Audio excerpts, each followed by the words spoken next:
자, 계속해서 마켓나우 2부로 이어가겠습니다. 오늘 우리 시장 모처럼 만에 반등이 좀 나오고 있어요. 양시장이 1% 가까이 상승세를 나타내고 코스피는 2,500선 안착에 일단은 오늘 좀 안착을 하는 모습을 보여줬으면 좋겠습니다. 코스닥도 장중에 1% 넘게 상승하다가 탄력이 약간 줄어들긴 했는데 다 좋은데 제약바이오가 어제부터 알테오젠 말씀드렸지만 안 좋은 이야기들이 좀 나오면서 일단 뭐 루머라고는 했지만 안 좋은 이야기가 나오면서 기술 수출 관련된 제약바이오 종목들이 좀 훼손됐습니다. 추세가 훼손되면서 오늘도 관련된 종목들은 조금 약한 모습을 보이고 있는 것은 아쉽습니다. 네. 달러 환율이 1,400원 선 위에서 움직이고 있는데 그래도 다행인 것은 그 수급이 좀 유입되고 있거든요. 네, 그러면서 대부분의 업종이 상승하고 있고 엔비디아 실적 발표 이후에 그래도 엔비디아발 모멘텀을 받을 수 있는 뭐 SK 하이닉스, 한미반도체, 테크윙 이런 관련주들도 오늘 상승하고 있어서 그나마 금요일 시장에 어느 정도 플러스 마음의 여유를 주네 이런 생각을 하게 하네요. 네. 자, 오늘은 또 어떻게 한 주를 마무리해야 될까요? 또 시장 1시간 정도가 지났는데 어떤 이슈들이 시장을 움직이고 또 시장을 끌고 가고 있을지 자세하게 업종과 테마, 이슈들을 확인해 보도록 하겠습니다. 자, 싱크풀 준비했습니다. 오늘은 모처럼 만에 이렇게 빨간불 켜져 있는 업종 원들이 되게 많아서 그나마 오랜만에 좀 기분이 좋은 것 같습니다. 시장에서는 일단은 어제까지는 조금 엔비디아 실적이나 이런 것들을 판단하고 조금 계산을 하고 시장의 분위기를 살피는 모습이 나타났는데 오늘은 양 시장이 모두 대부분의 업종들이 좀 상승세를 나타내고 있습니다. 자, 일단은 뭐 반도체, HBM 이런 쪽도 상승을 하고 있고 이 유리기판이 오늘은 또 그 안에서도 이슈를 더 받으면서 좋은 흐름을 나타내고 있습니다. SKC의 자회사인 앱솔릭스가 미국에서 투자 지원금 R&D 자금을 받았다 이런 소식이 나오면서 오랜만에 유리기판 다시 반등세를 나타내고 있고요. 자, 트럼프의 트레이드 최근에 약간 주춤하는 모습이었는데 좀 쉬어가고 있었던 조선이나 원전 이런 업종들이 상승세를 나타내고 있습니다. 우크라이나의 전쟁 과연 멈출까요? 이것에 대해서 계속 지금 시소 게임을 펼치고 있는 방산주와 우크라이나 재건주가 시소 게임을 펼치고 있는데 오늘은 방산주가 다시 반등을 하고 있습니다. 어제 방산주가 좀 빠졌는데 반발 매수세들이 좀 들어오는 것으로 확인이 되고 있고요. 양자기술 여전히 트럼프의 수혜를 받을 수 있는 업종 테마로 관심을 많이 모으고 있습니다. 자, 암호화폐 관련된 이 테마들도 관심을 많이 받고 있는데 오늘 새벽에 역시 비트코인이 계속 올라가고 있죠. 한때 99,000달러대까지 터치를 했습니다. 자, 10만 달러는 시간 문제인 것 같습니다. 암호화폐 관련된 종목들 어디까지 또 상승 탄력을 수혜를 받을 수 있을지도 잘 살펴보셔야 되겠고요. 자, 오랜만에 또 로봇 관련주들도 오늘 좋은 흐름을 나타내고 있는데 로봇 전반적으로 투자에 대한 심리가 변하고도 있고 두산과 관련된 두산의 분할 합병, 두산 로보틱스, 두산 관련된 이 밥캣 관련된 이야기들이 좀 정리가 됐다라는 소식이 전해지면서 이것도 함께 두산 로보틱스도 힘을 넣어주면서 함께 상승세를 보이고 있습니다. 자동차, 보험, 유가 관련된 대부분의 업종들이 오늘은 좋은 흐름을 나타내는 상황이니까요. 일단은 더 자세하게 이슈들을 체크해보면서 시장 대응 방법을 알아보도록 하겠습니다. 자, 일단은 첫 번째 관련된 이슈를 보겠습니다. 제약바이오를 좀 봐야겠습니다. 아까 이 싱크풀 1에는 나오지 않았지만 제약바이오 관련된 종목들 중에 오늘도 역시 급락이 이어지는 종목들이 계속 나오고 있는데요. 어제 알테오젠이 장중에 20% 넘게 급락하다가 많이 만회하면서 상승 전환했다가 1%대 하락으로 거래를 마감했는데 오늘도 장 시작하니까 알테오젠이 하락하면서 출발을 했습니다. 자, 롤러코스터를 타고 있는 알테오젠 왜 이럴까요? 여러 가지 이유들이 있었는데 일단은 어제 골드만삭스에서 리포트가 하나가 발간이 됐습니다. 이 할로자임 리포트와 관련해서 특허 분쟁 가능성이 있다라는 이야기가 나왔는데요. 자, 이 골드만삭스의 보고서에서는 이 머크의 면역 항암제 키트루다의 SC 제형 변경 플랫폼 기술이 알테오젠이 가지고 있는 이 기술이 경쟁사인 할로자임으로 인해서 특허 소송이 발생할 수도 있다라는 이야기가 나왔습니다. 가능성이 있다라는 그 한 문장이었는데 이것이 시장에 좀 부담을 주는 모습이었고요. 알테오젠에서 그런 위험성 없다라고 반박하는 이야기들이 나왔지만 시장에서의 반응은 그것에 오히려 골드만삭스 쪽의 보고서에 더 무게를 싣는 모습이었습니다. 자, 여기에다가 추가적으로 장중에 2천억 원 규모의 RCPS 상환 전환 우선주 발행을 해서 알테오젠이 자금 조달할 수 있다. 아니면 유상증자할 수도 있다. 이런 이야기들이 나오면서 그것도 하나의 큰 걸림돌이 됐습니다. 주가에 충격을 주는 모습이었고요. 이 RCPS가 뭐냐 하면 RCPS는 우선주를 보통주로 전환할 수 있는 전환권도 가질 수가 있고 만기가 되면 투자금을 상환을 요구할 수 있는 상환권도 가질 수 있는 그런 주식을 말하는 겁니다. 이걸 통해서 뭐 일반적으로는 벤처 투자 업체들이 이런 것들을 통해서 벤처 기업들이 자금을 많이 받는 모습인데 알테오젠이 이것을 RCPS를 2천억 원 규모 발행할 수 있다라는 소식 때문에 역시 이것도 부담을 주면서 주가를 끌어내렸습니다. 자, 일단은 뭐 머크에서는 키트루다 SC 3상 달성을 했고 알테오젠과 앞으로도 계속할 거다라는 이야기가 나왔는데도 주가에는 부담을 주는 모습이었습니다.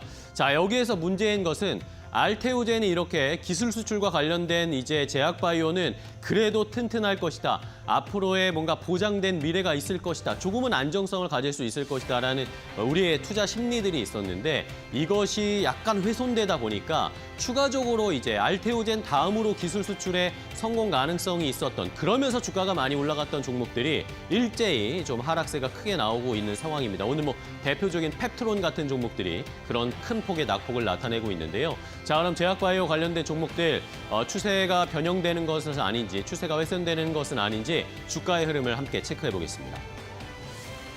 네, 어제 코스닥 대장주면서 바이오 대장주인 알테오젠의 주가 변동성이 심했다라는 말씀 들으셨을 텐데요. 오늘도 6거래 연속 떨어지면서 5% 약세 흐름을 보여주고 있습니다.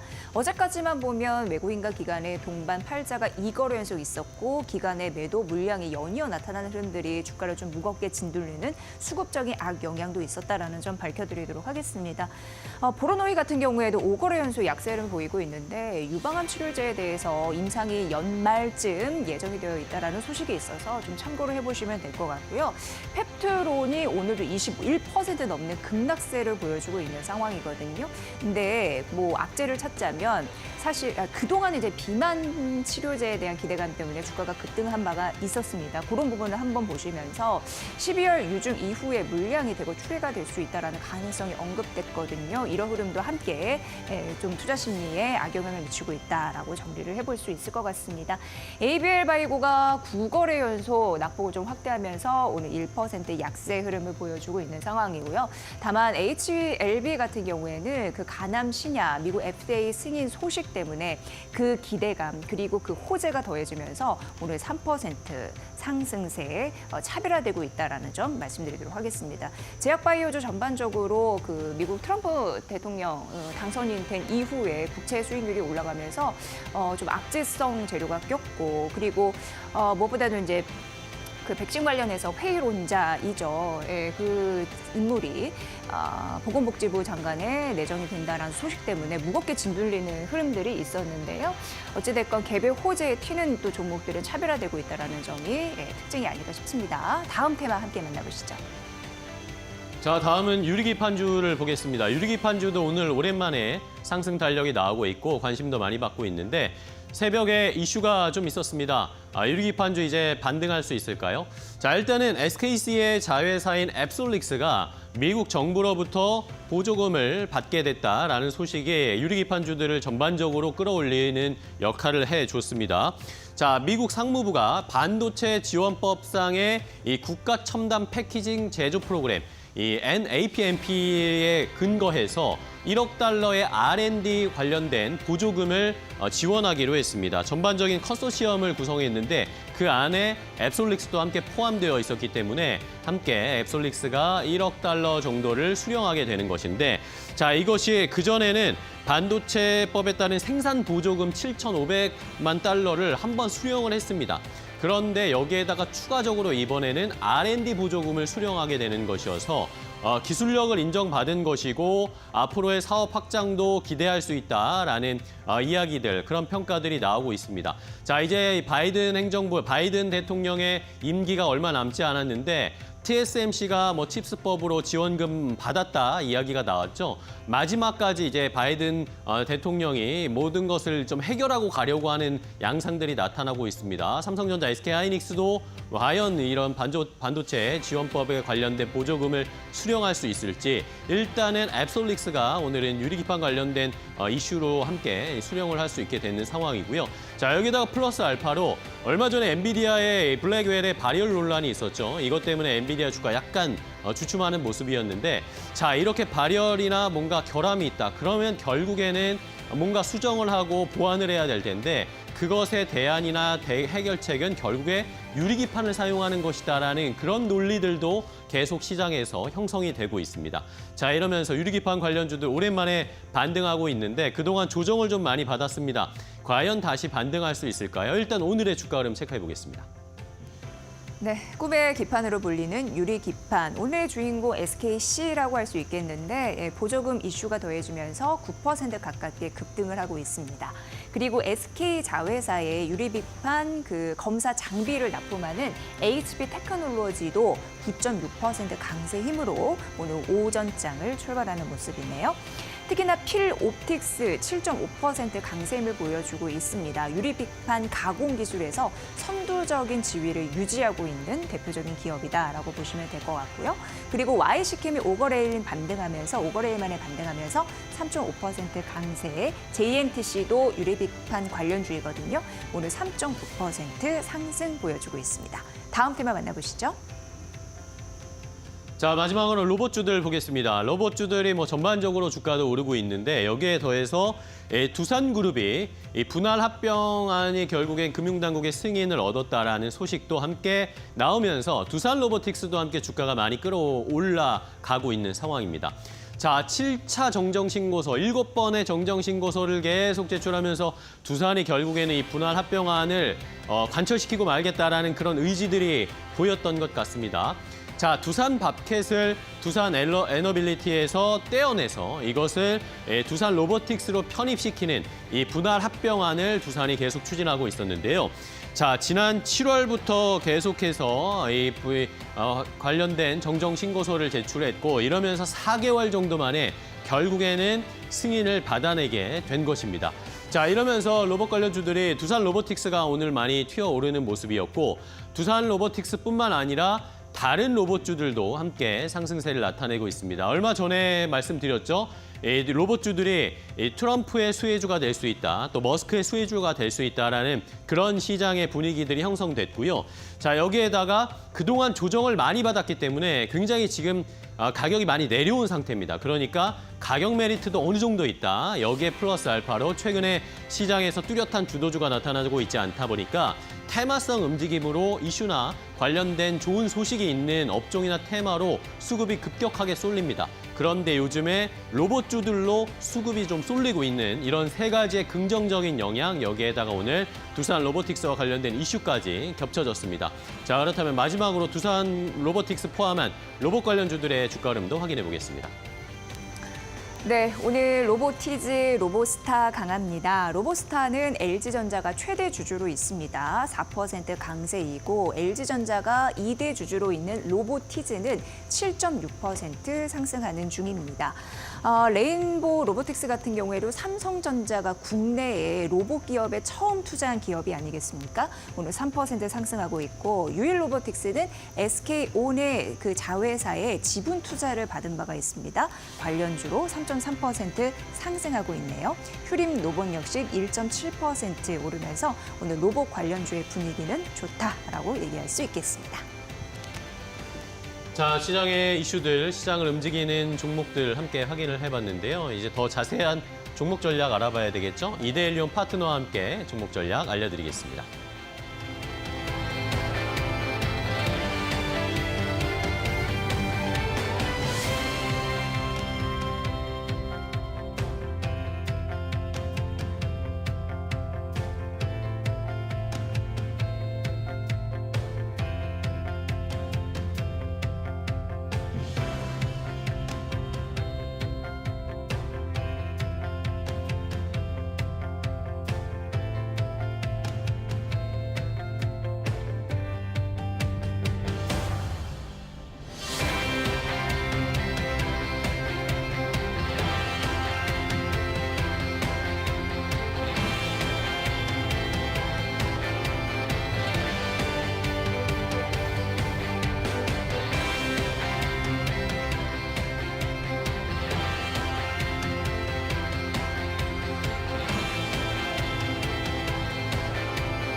시청자들과 실시간으로 소통하는 이데일리온 라이브 시간으로 이어가 보겠습니다. 오늘도 방송이 진행되는 동안 여러분들의 궁금증들 채팅창에 남겨주시면요. 저희가 방송 중에 여러분들의 궁금증들과 고민들 해답을 함께 모색하는 시간으로 이 시간 꾸려보도록 하겠습니다.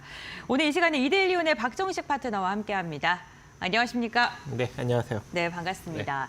우선 파트너님과 함께 우리 시장 분석부터 해보도록 할 텐데요. 간밤 미증시 좀 훈풍을 받고 있는 것 같긴 한데 어떻게 바라보고 계세요?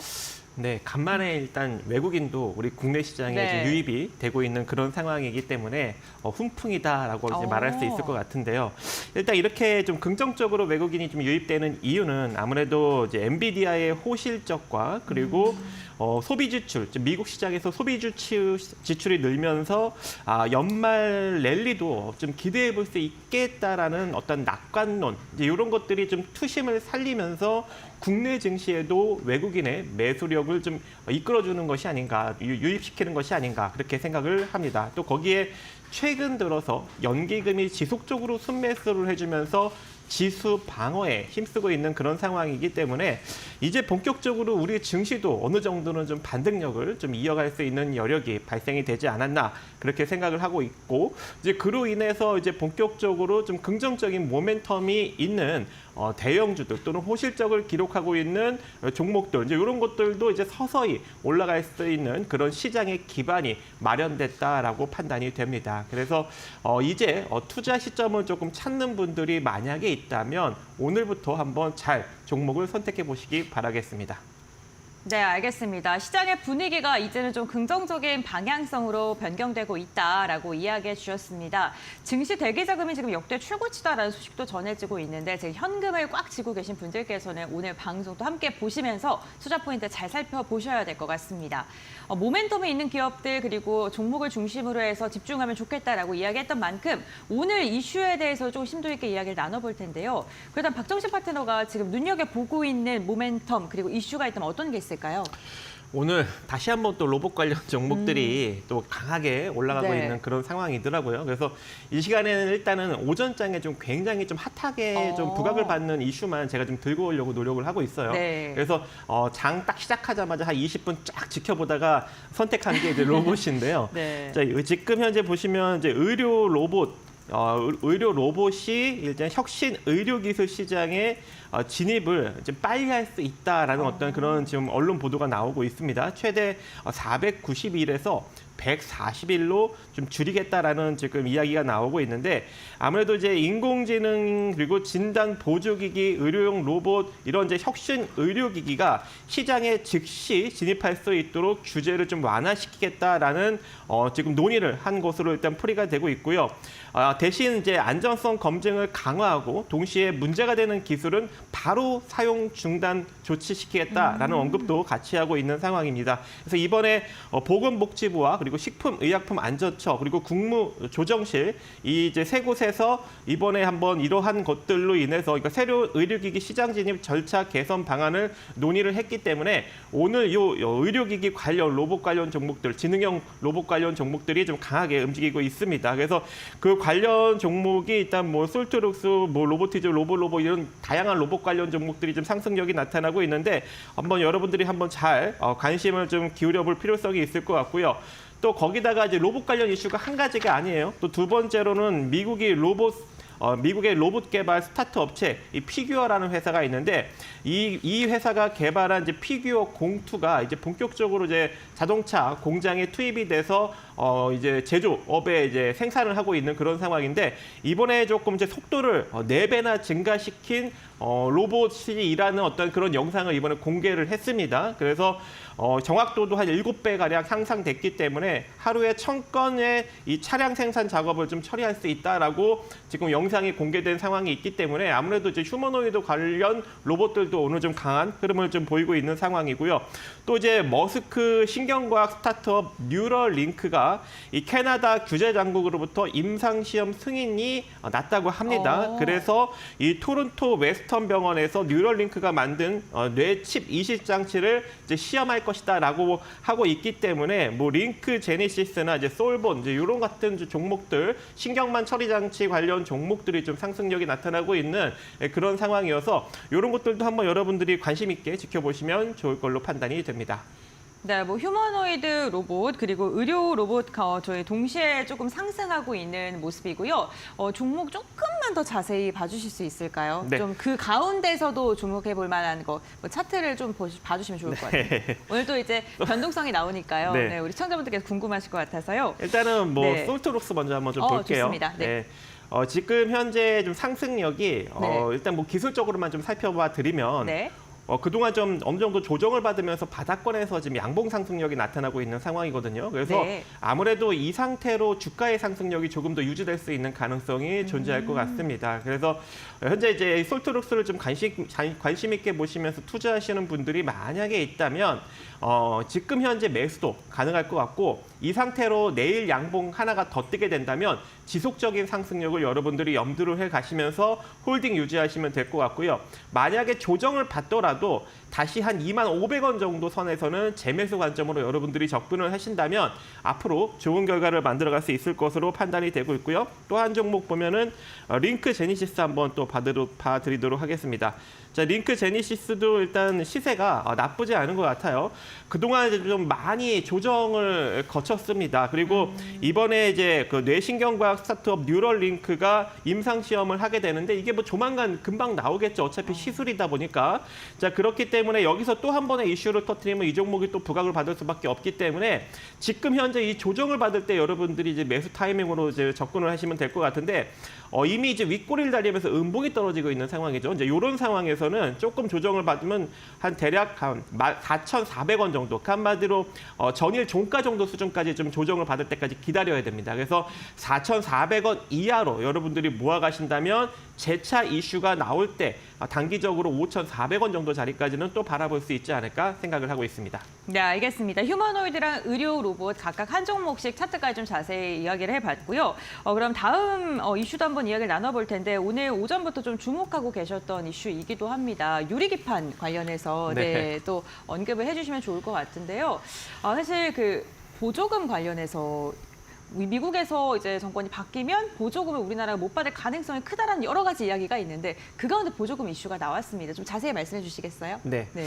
일단 이제 유리기판 관련 이슈는 한 이틀 전부터 조금 관련 종목들이 오. 좀 서서히 움직이는 측면이 있었어요. 그래서 그래서 네. 어제 보니까 이제 테슬라가 HBM4를 SK 하이닉스나 삼성전자에 생산 요청을 했다라는 언론 보도가 나오면서 그럼 HBM이 더욱더 이제 다음 단계로 넘어가면서 고도화되네. 그러면은 고밀도로 이제 패키징 작업을 또 해야 되기 때문에 유리기판 관련 섹터가 부각을 받을 수도 있겠네라고 이제 생각을 한번 해보았거든요. 네. 그런데 오늘 때마침 이 SKC 계열사죠. 이 앱솔릭스가 미국 정부로부터 1억 달러, 1,400억 원에 달하는 연구개발 보조금을 확정받았다라는 언론 보도가 나왔습니다. 그로 인해서 오늘 SKC까지 또 상승력이 나오면서 유리기판 관련 종목들이 좀 강하게 움직이는 측면이 나왔는데 아무래도 좀 전조 증상이 있었어요, 여러분들. 그래서 제가 어제부터 관련 종목들을 언급을 드렸고 오늘 오전에도 언급을 드렸는데 딱 시기가 적절하게 지금 이슈가 터진 상황입니다.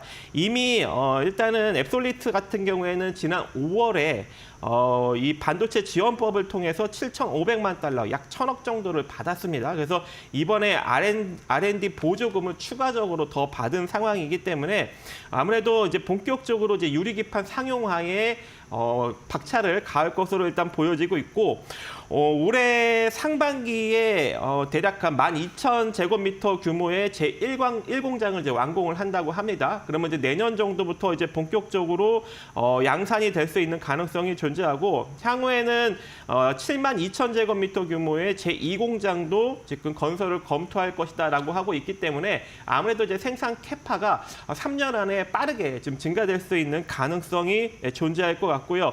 또 이제 이 앱솔리스 같은 경우에는 SK 하이닉스와 그리고 엔비디아와 AI 반도체 동맹으로서 같이 좀 성장하려고 준비를 하고 있는 회사이기 때문에 생산만 된다면 빠르게 조금 매출 캐파를 올릴 수 있는 그런 여력도 존재하지 않을까 이렇게 생각을 합니다. 최근에 이제 SKC가 좀 주가가 많이 빠진 그런 상황이거든요. 그래서 솔직히 이거 시초에 좀 따라잡아도 괜찮을 것 같았었는데 저는 이제 조금 이제 조정을 받으면 잡아라라고 아침에 이제 시장 열리기 전부터 이 이슈를 이제 알려드리면서 좀 조정받으면 뭐 10만 한 8천 원 정도, 9천 원 네. 이하로 한번 접근을 해봐라라고 이제 언급을 드렸는데 안타깝게도 지금 조정이 조금 덜 받았어요. 딱 11만 원 정도, 한 1,000원 정도 덜 빠지고 반등이 지금 나오고 있는 그런 상황입니다. 근데 이 상승력이 조금 더 유지는 될 것 같아요. 일단 현재 이 상승력이 그대로 지금 진행이 되면서 한 12만 4천 원, 5천 원, 요 정도 수준까지는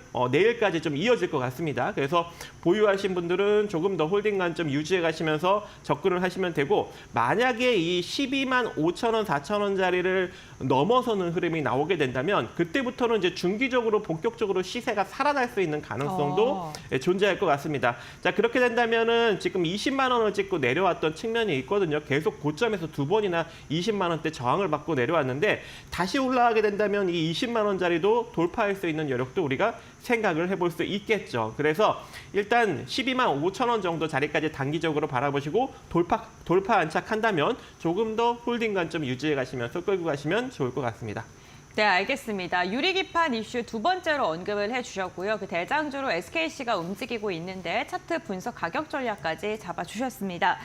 세 번째 이슈 함께 확인해 보겠습니다. 사실 오늘 개장을 하기 전에 저녁만 하더라도 좀 걱정이 됐었어요. 네, 또 지정학적 리스크가 불거지는 거 아니냐라는 이야기가 나왔는데 방산주들 오늘 그래도 이 시장에 잘 가는데도 불구하고 같이 좀 끌어가는 분위기거든요. 이슈 한번 체크해 볼까요? 네. 일단은 어제 이제 우크라이나 재건 관련 종목들이 아주 강한 네. 흐름을 보였는데 바로 러시아가 이 중거리 탄도미사일을 발사를 하면서 아무래도 또 이 전쟁의 어떤 리스크를 키워가는 그런 흐름이 나왔고 결국은 시간 외로 우크라이나 재건 관련 종목들이 내려가고 방산 테마가 올라가는 그런 흐름이 나왔습니다. 그래서 아무래도 이 방산이나 또 이런 이제 우크라이나 재건 테마는 이렇게 조금 등락을 거듭하면서 계속적으로 좀 불거질 수밖에 없는 그런 국면이 될 것 같고요. 이번에 이 미사일을 이제 서로 공방을 주고받은 상황이죠. 일단 미국산 에이테크스랑 그리고 영국산 세돔세도를 일단 우크라이나가 러시아에 발사를 했고 보복 차원으로 이번에 또 중거리 미사일을 지금 맞은 그런 상황인데 아무래도 이제 이러한 이제 정황이 계속적으로 좀 진행이 되지 않을까라고 생각을 합니다. 근데 이미 이제 대형 방산주들은 올라갈 만큼 올라가서 어느 정도 기간 조정을 지금 받아야 되는 그런 상황이기 때문에 이런 이슈로 뭐 현대 로템이나 하나 에어로스페이스 이런 종목들은 쉽사리 움직일 수가 없어요. 하지만 중소형 방산주들 오늘 이제 강력하게 상승력이 나타나고 있는 한일 단조 이제 이런 것들은 일정 부분 움직일 수 있는 여력이 존재합니다. 그래서 현재 방산 테마를 혹여라도 공략하시는 분들이 있다면 중소형 방산 테마를 건드리시는 것이 일단은 현명해 보이고요. 오늘 이제 우크라이나 재건 관련 종목들이 좀 눌리고는 있지만 오히려 지금과 같이 좀 눌리고 한 며칠 정도 눌리게 된다면 또 한 번의 매수 타이밍이 되지 않을까 또 생각도 해봅니다. 그래서 이런 이제 중소형 방산이나 우크라이나 재건 테마는 여러분들이 올라갈 때 따라잡지 마시고 눌릴 때마다 서서히 관심을 가져보시는 것이 좋지 않을까 생각하고 있습니다. 네, 알겠습니다. 뭐 한일 단조 이야기해 주셨고요. 그래도 우리 방산 관련된 기업들과 함께 움직이는 게 국제유가가 급등을 하면서 에너지 관련 기업들도 함께 오늘 오르고 있는데요. 국내에 뭐 원전 이슈도 있고요. 뭐 다양한 이야기들로 오늘 좀 들썩이고 있는 것 같습니다. 에너지 중에서 좀 볼만한 종목 있을까요? 요즘에 네. 너무 많이 올라갔어요. 좀 조심해야 될 구간인가요? 네. 일단은 에너지 관련 뭐 이제 석유를 좀 유통하는 기업들이 좀 많이 올라가잖아요. 뭐 흥구석유나 이제 GSA 이제 이런 것들은 올라갔다가 테마로 올라갔다가 주저앉는 걸 지금 반복하고 있기 때문에 솔직히 쉽사리 접근할 수 없을 것 같고 근데 국제유가가 계속적으로 올라가면 또 이런 종목들이 계속 또 시세를 또 뽑아낼 수가 있거든요. 네. 근데 현재 지금 국제유가는 $70 정도 수준에서 지금 움직이고 있기 때문에 이 종목들의 강력한 시세는 좀 뽑아내기는 좀 어려울 것 같습니다. 하지만 그래도 아무래도 좀 관심을 갖고 이런 이슈가 있을 때마다 좀 눌릴 때마다 여러분들이 좀 접근을 하시면 될 것 같은데 오늘 이제 그나마 조금 긍정적으로 좀 시세 상승력을 보이고 있는 게 이제 S&T 에너지예요. 그래서 이 S&T 에너지 같은 경우에는 좀 이제 중기적인 상승력을 제가 좀 실수를 해서 자 S&T 에너지를 보면요. 네. 중기적인 상승력을 만들어내고 있기 때문에 아무래도 여러분들이 계속적으로 좀 관심을 가져볼 필요성이 있지 않을까라고 생각을 합니다. 근데 이미 지금 이격도 조금 많이 벌리고 그런 상승력을 좀 잘 보이고 있는 상황이어서 이런 종목 같은 경우 이제 여러분들이 따라잡을 때는 현재의 이 시세의 이 오늘 만든 양봉 가격이죠. 이 양봉 가격이 이탈되지 않는 선에서 접근을 하시는 것이 조금 이제 현명해요. 그래서 지금 보유하신 분들이 혹여라도 있다면 18,600원, 18,600원이 이탈되지 않는 선에서, 그러니까 시가나 종가로 이탈되지 않는 선에서 홀딩 관점 유지해 가시면 될 것 같고요. 이 상태로 이제 추가적인 상승력이 잘 만들어내게 된다면 지금 현재 보시면은 거의 이제 신고가 행진을 하고 있는 그런 상황이거든요. 그래서 추가적인 상승력을 만들어내게 된다면 한 2만 원 이상 가격까지도 충분히 바라볼 수 있는 여력은 존재하지 않을까라고 생각을 합니다. 그래서 뭐 여기서는 많이 노리실 필요 없고 한 10에서 한 20% 정도 사이로 추가적인 수익만 창출해내시면 좋을 것 같습니다. 네, 알겠습니다. S&T 에너지 관련 기업 중에 좀 자세히 봐주셨고요. 이제 우리가 종목에 대한 이야기를 조금 더 자세히 나눠볼 텐데 매 시간 매주마다 오실 때마다 저희에게 공약주를 소개해드리고 있습니다. 지난주 공약주가 원익홀딩스였는데요. 조금 답답한 박스권 보이다가 얼마 전에 또 강하게 또 시세를 분출했습니다. 앞으로 어떻게 바라봐야 되는지 리뷰 한번 해볼까요? 네. 일단 이 원익홀딩스가 이제 로봇 손을 개발했죠. 이 자회사가. 네. 네, 그래서 로봇 손을 개발해서 이날 언제였죠? 대략 한 11월 15일 날 이때 네. 이제 강력하게 부각을 받고 제가 이제 이 시점에 여러분들한테 이제 언급을 드렸었는데 그때 이후로 이제 주가가 크게 밀리지 않은 상황에서 재차 상승력을 강력하게 어제 29% 거의 상한가 근처까지 뽑아줬습니다. 그래서 만약에 이제 제 말을 믿고 이제 잘 이제 투자를 하신 분들이라면 충분히 네. 30% 가까이 와. 장중 수익을 충분히 기록을 할 수 있는 그런 여력도 있었는데요. 어찌됐건 지금 시세도 나쁘지 않게 흘러가고 있어요. 이렇게 보시면은 양봉 때마다 좀 거래량이 강력하게 실리는 흐름이 나오고 있죠. 그래서 아직까지 지금 차익 매물이 조금 장중에 나오고 있지만 아직까지 매도 흐름보다는 매수 흐름이 조금 더 강하게 움직이고 있다라고 보시면 될 것 같아요. 그래서 마찬가지로 조정을 받을 때 우리가 이제 매수할 수 있을 것 같은데 지금 구간에서는 솔직히 좀 따라잡기가 애매한 상황입니다. 그래서 2,840원 밑으로 좀 밀렸을 때 한 2,730원 정도 부근에 왔을 때 그때부터 여러분들이 조금 분할로 매수해 준다면 다시 이 로봇 관련 이슈가 나올 때 재차 강한 상승력을 뽑아주면서 단기적인 수익을 또 창출해낼 수 있는 여력이 있지 않을까 생각하고 있습니다. 네, 알겠습니다. 또 어제 구간에 강한 슈팅이 나왔고요. 가격 전략 다시 한번 제시해 주셨으니까 참고해 보시면 좋을 것 같고요. 오늘의 공략주도 궁금합니다. 과연 일주일 사이에 이렇게 변동성을 확보해서 움직임을 확보해서 좀 수익을 얻을 수 있을지 기대되는데 오늘 공략주는 어떤 종목이에요? 벌써 미리 열심히 언급드린 SKC 네. 제가 선정을 했는데요. 이미 이제 가격 전략 여러분들한테 다 언급을 드렸는데 다시 한번 또 정리를 해서 네. 언급을 드리도록 하겠습니다. 자, 지금 시세 나쁘지 않습니다. 지금 바닥권에서 시초 갭을 띄우면서 약간 이제 도직격 흐름의 이제 상승력을 좀 유지를 하고 있는 상황인데 지금 뭐 구간에서는 여러분들이 좀 분할로 접근을 하시는 게 좀 유리할 것 같아요. 눌릴 수도 있으니까. 그래서 한 대략 11만 5천 원 이하로 11만 5천 원 이하로 10만 8천 원 정도 수준까지 좀 폭을 좀 넓게 잡고 서서히 밑으로 내려올수록 비중을 더 크게 실어가면서 그렇게 투자하시면 좋을 것 같고 이대로 상승력이 나온다든가 조정 후 재차 상승력이 나오게 된다면 단기적으로 저항되는 라인이 12만 4천 원짜리다. 그래서 이 정도 선에서는 일단 단기적으로 매도를 하고 다시 지켜보는데 만약에 12만 4천 원짜리를 홀딱 넘어서는 그런 시세 흐름이 나타나게 된다면 중기적인 상승 흐름도 나올 수 있으니까 다시 12만 4천 원 부근에서 재매수해서 중기적인 수익 창출을 노려보자. 이렇게 정리를 해드리도록 하겠습니다. 네, 알겠습니다. 오늘의 공략주 유리기판 관련 기업인 SKC였고요. 이 부분 참고하시면서 시장 대응해 보시면 좋을 것 같습니다. 저희 오늘 이렇게 이야기를 나눠봤는데요. 오늘 말씀은 여기까지 듣겠습니다. 고맙습니다. 네, 감사합니다.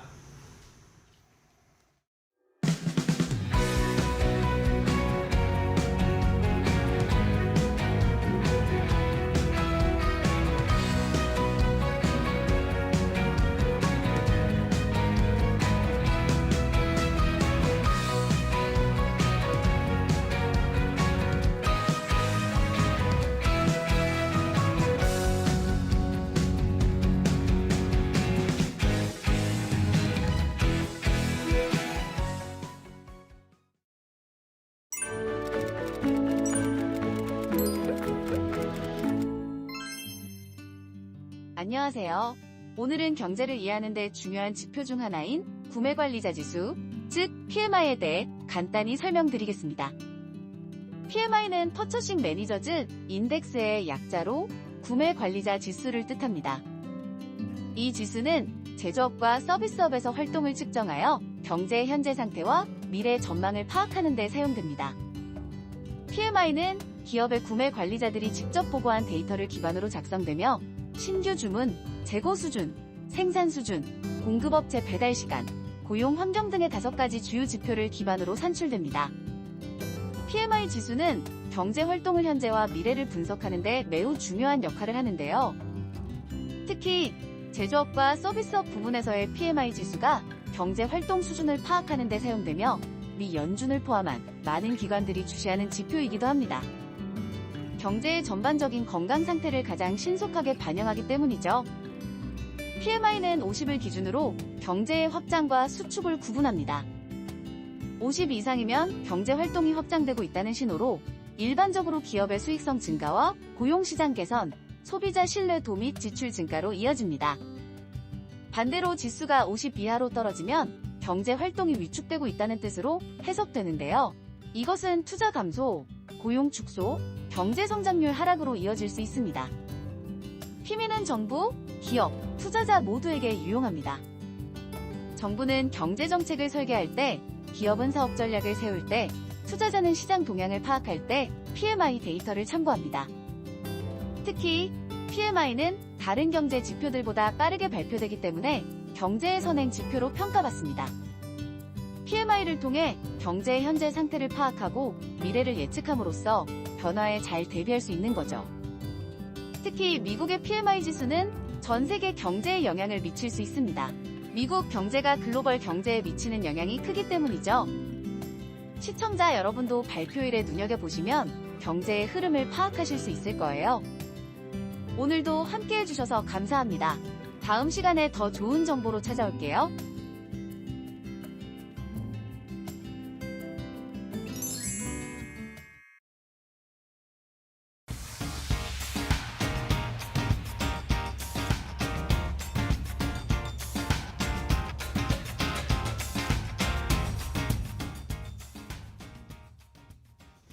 자, 이데일리 TV 인사이트로 바로 이어가겠습니다. 시장의 이슈들 또 투자 포인트를 한 걸음 더 깊이 들어가서 분석도 해보고 전략도 세워보도록 하겠습니다. 자, 인사이트 본격적으로 시작하기 전에 중국 시장 출발 상황 좀 간단하게 체크를 하고 시작을 할게요. 일단은 상해 종합지수는 약보합권 출발을 했고 홍콩 항생지수는 강보합권 출발, 뭐 큰 변동 없이 출발을 했습니다. 어제 중국 상해 종합지수는 강보합권 정도로 마무리가 지어졌고 어제 홍콩 항생지수 같은 경우에는 낙폭이 좀 크게 나왔거든요. 0.5% 넘게 하락 마감을 했는데 오늘은 일단은 홍콩 항생지수 강보합권 수준으로 하락을 멈추려는 시도를 하고 있는 상황입니다. 이번 주에 LPR 금리 동결 이야기가 나온 후에 또 일단은 아직까지 뭐 큰 시장에 중국이나 홍콩 시장의 변동성은 없는 상황이기 때문에 계속해서 살펴보시고요. 한 주의 마무리까지 중국 시장 영향을 어느 정도는 체크를 하시면서 대비를 하셔야 되겠습니다. 자, 일본 니케이 지수는 일단은 우리 시장처럼 0.8% 가까이 상승세를 나타내면서 좋은 흐름을 보여주고 있네요. 자, 그러면 더 자세하게 이데일리 TV 인사이트 이야기 나눠보겠습니다. 오늘은 레몬 리서치의 김민수 대표와 함께 이야기 나누겠습니다. 안녕하세요, 대표님. 안녕하십니까. 네, 반갑습니다. 네. 자, 오랜만에 대표님과 딥한 이야기를 좀 해봐야 될 것 같아요. 시장이 네. 아닙니다. 하시죠. 네, 시장이 워낙 안 좋아요. 우리 시장만 왜 이렇게 안 좋은지 모르겠는데, 그렇죠? 오늘은 좋았습니다. 네, 그렇죠. 네, 오늘 조금 됐죠, 뭐. 네. 아니 저희가 하루살이로 투자하는 건 아니잖아요.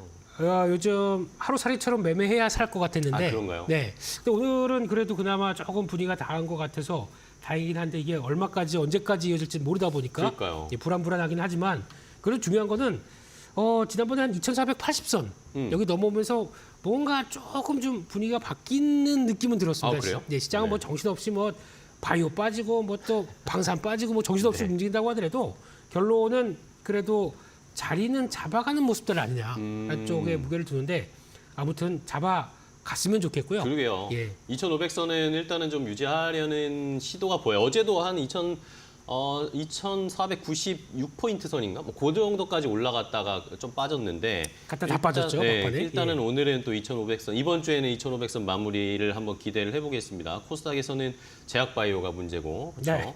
자, 그러면은 오늘 저희가 나눠볼 이야기는 네. 결국에는 뭐 반도체입니다. 네. 반도체가 뭐 바뀌어야 우리 시장이 상승 전환하고 추세도 바뀌겠죠. 그렇죠? 그런 상황이어서. 예. 그렇죠. 시총 1, 2위다 보니까 네. 예, 거기서 나올 수 있는 분위기가 그대로 또 나올 수밖에 없겠죠. 그렇죠. 네. 근데 외국인이 안 들어오니까 뭐 시장이 뭐 올라갈 뭐 생각이 없습니다. 일단은 어제 저희가 엔비디아 실적을 받아봤잖아요. 네. 실적 보니까 뭐 숫자는 뭐 여전히 좋은데 계속해서 시장은 뭐 어쨌든 이게 약간 실망스럽네. 이게 약간 실망스러워. 이런 걸 찾는 것 같아요. 계속. 어떻게 보셨어요, 어제? 왜 그러냐면요. 네. 주가가 많이 올라 있으면은 그렇지 않습니까? 요게 괜히 마음에 안 드는 게 이렇게 약간 좀 트집 아니면은 뭔가 좀 조정의 빌미를 찾으려고 하는 현상 이게 나오는 게 지금 일반적인 모습이라고 봐야 되는데 그러니까요. 실적만 보게 되면은 좋았습니다. 그렇죠. 좋은 실적입니다. 솔직히 빅테크 기업 쪽에서 저 정도로 강력한 실적 모멘텀 갖고 있는 종목들 누가 있겠습니까? 그렇죠. 좋은데 중요한 거는 그 중에서 쭉 나오는 거 보고 가장 첫 번째 그거죠. 뭐 보셨어요? 실적의 성장의 기울기. 아, 예, 그러니까 이제- 매출 성장률? 그렇죠. 지금까지 보였던 거 무슨 뭐 500%, 600%씩 올라오다가 네. 그다음 400%, 300% 올라오지만 결국에는 한계가 보일 수밖에 없습니다. 그렇죠, 그렇죠. 네, 그래서 그 성장의 길이가 이렇게 완만해지다 보니까 과거 같은 폭발적인 성장은 좀 줄었고 거기서 그러면 이제 이익이라도 제대로 그러니까 이익률이라고 그러죠. 예, 성장에 대한 이제 수익성들을 많이 체크하는데 네. GPM이라고 합니다. 매출 총 이익률 이쪽이 보통 한 75% 이상까지 보다가 그게 살짝 밀리다 보니까 아. 이거 조금 왠지 좀 그래. 라는 쪽들. 일제 성장 속도가 줄어드나? 뭐 이런 심리가 반영된 건가요? 그런 거겠죠. 그런 쪽들. 그리고 거기다가 또 블랙웰이 이제 다음 차세대 모델을 네네. 딱 되기려고 있는데 여기서 자꾸 한때는 뭐 설계가 잘못됐다, 발열 문제다 여러 가지 얘기 나오다 보니까 시장에서 저게 나와야 비싼 거 그리고 또 그쵸. 많이 팔 수 있다. 수익성이 더 좋아질 거고. 그렇죠. 그렇게 될 수 있다는 걸 보여주고 있을 텐데 그게 뭔가 확실하지 않다 보니까 조금 긴장했던 거죠. 그게 이제 분위기가 조금 바뀌다 보면서 변화가 들어오게 되면은 그게 아마 블랙웰 시리즈가 본격적으로 실적에 반영되는 시기가 내년 그렇죠. 우리식으로는 1분기. 네, 이렇게 되기 시작하게 되면 그때가 4분기도 그렇게 큰 기대감이 없습니다. 네, 그런 그렇죠. 쪽에서 아직 블랙웰이 뭐 본격적으로 판매되는 게 아니니까. 그렇죠. 네, 거기에 어느 정도까지 반영되는 내년에 대한 기대감이 좀 높다 보니까 지금은 아마 계속 시도는 할 것 같고 근데 여기서 또 중요한 거는 그러면 엔비디아 관련된 쪽에서 그럼 이런 실적을 나왔다고 시장의 반응은 조금 뭐 좀 뜨뜻미지근한다고 하더라도 글로벌 IB들은 여전히 목표가를 다 올리고 있습니다. 그러니까요. 목표가 줄 상향 계속 나오던데요. 네. 오늘 새벽에도 미국 쪽에서 왜 그런지 아십니까? 왜죠? 갖고 있으니까요. 아, 그쪽에서 네. 투자 기관들이 네. 아. 그것도 있을 거고. 그렇겠네. 그죠? 네, 거기다가 뭐 이것저것 다 따져봤더니 이건 좀 그러네라고 생각했지만 이 정도의 강력한 모멘텀 이제 실적 레벨을 보여주는 회사들은 그렇죠. 별로 없다 보니까 여전히 기대는 계속 있다고 봐야 될 것 같습니다. 그렇습니다. 네. 일단은 뭐 어제는 그제였죠. 우리 시간으로는 그제 같은 경우에는 조금 뭐 쉬어가는 양상이었는데 오늘 새벽에는 어쨌든 엔비디아 오르긴 올랐습니다. 뭐 상승폭이 크진 않았지만 네. 상승하면서 거래를 마감했고 이러면서 일단은 뭐 SK 하이닉스도 오늘 뭐 좀 올라가고 있어요. 네. 뭐 엔비디아 보면 우리나라에서 SK 하이닉스 봐야 되니까 뭐 이 얘기를 먼저 해보죠. 그냥 말 나온 김에. 그러죠. 예. SK 하이닉스가 근데 저는 최근에 관심이 있던 게 SK 하이닉스 수급 좀 봤거든요. 네. 근데 한 11월 13일부터 외국인들이 좀 계속 매도하더라고요. 네. 예. 그래서 뭐 SK 하이닉스 문제 있나? 아니면 뭐 엔비디아 실적이 별로라고 예상하고 있는 건가? 그런 생각 들었거든요. 왜 외국인들이 왜 SK 하이닉스도 파는 겁니까, 최근에? 그거는 제가 물어보진 못했고요. 네. 제일 중요한 거는 그러니까 지금 어떻게 보면 이제 TSMC, SK하이닉스 그리고 또 지금 뭐 엔비디아가 한 몸이지 않습니까? 팀 엔비디아죠. 그렇죠. 예. 그래 하이닉스도 이름 좀 끼워 넣어주세요. 네. 엔닉티 뭐 이런 식으로 예. 이런 식으로 들어갔었을 때 엔비디. 예.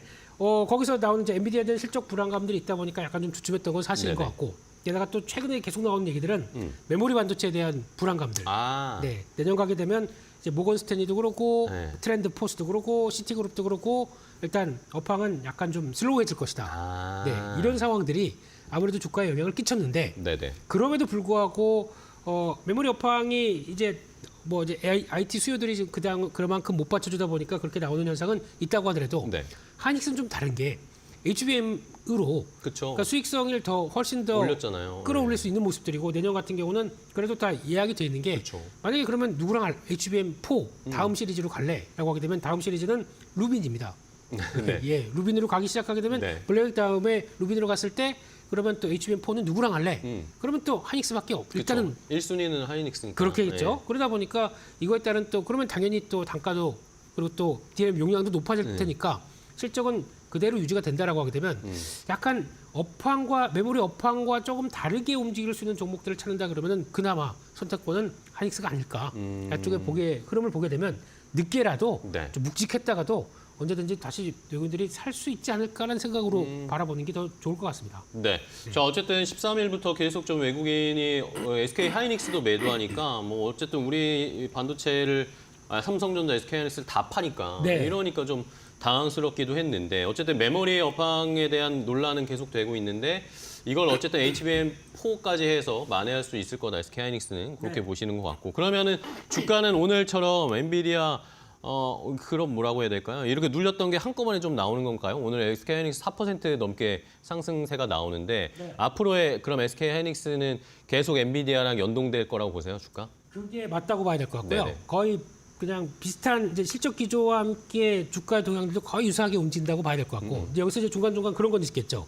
또 트럼프 2.0 시대 네. 우리 트럼프 대통령님께서 또 한마디씩 던질 때마다 네. 그리고 여기서 가장 떨고 있는 쪽이 TSMC입니다. 그렇죠, 그렇죠. 네, 지금 벌써 바이든 행정부 때 지금 정권 끝날 때 빨리 돈 받아가자. 얼른 받았고. 얼른 TSMC 는. 받고 네. 예, 받고 그다음에 추가적으로 그러면 돈을 주다 보니까 그다음 행정부에서는 좀 별로 기분이 안 좋을 거예요. 그렇죠. 저거 왜 우리 세금을 다 가져가지? 라고 하는 쪽에서 이 칩스법 관련된 쪽에서 뭔가 또 약간 또 얘기가 나오기 시작하게 되면 그때는 엔비디아와 또 차별적으로 움직일 수는 있겠죠. 그렇죠. 네, 그때 이제 TSMC나 하이닉스는 또 같이 흔들릴 수가 있겠죠. 네, 그럼 지금 일단 뭐 그런 칩스법에 관련된 이슈가 안 나왔을 때는 엔비디아랑 연동할 가능성이 높고 네. 만약에 칩스법 뭐 트럼프가 안 줄 거야, 줄일 거야 이러면은 조금 이제 차별화될 것 같다. 거기다가 이제 뭐 또 계속 중국 대리기 얘기를 나오고 올 거고 그럼 그에 따라서 메모리 업체는 물론 이제 중국이 많이 성장해 오긴 하고 있지만은 거기서 나오는 변화를 보게 되면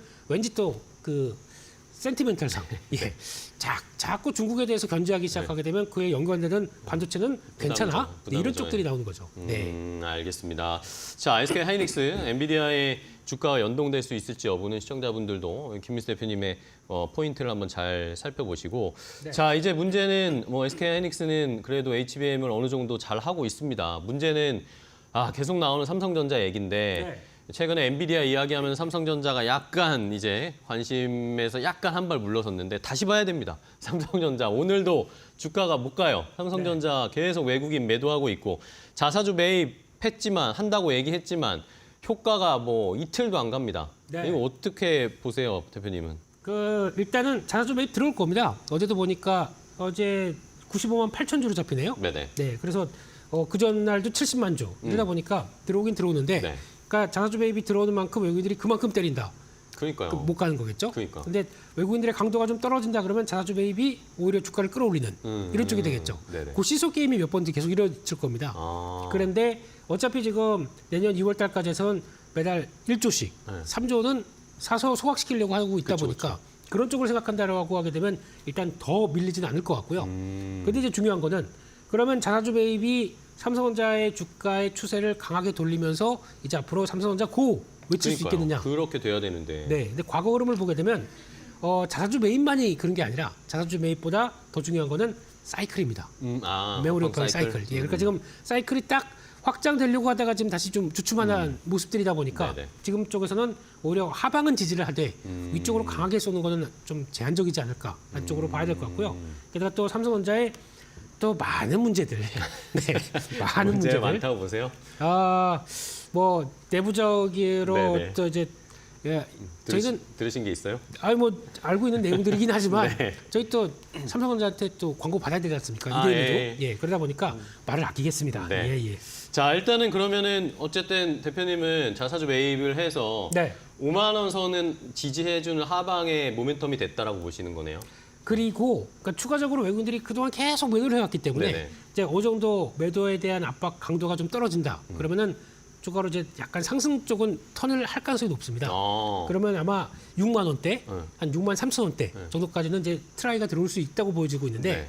거기서 그러면 이제 됐으니까 여기서부터 V자 반등이라고 보는 그렇진 것보다는 않겠죠. 네. 예, 그 정도쯤 됐을 때는 일단은 좀 급하게 사서 만약에 이렇게 많이 샀는데 내가 이거 괜찮나? 라고 했던 물량들은 네. 좀 줄여놓고 정리해놓고. 예, 그다음에 보시는 게 좀 편하지 않으실까 싶습니다. 알겠습니다. 네. 자, 그렇다면 어쨌든 10조의 자사주 매입 큰 이 결단을 내렸어요. 네.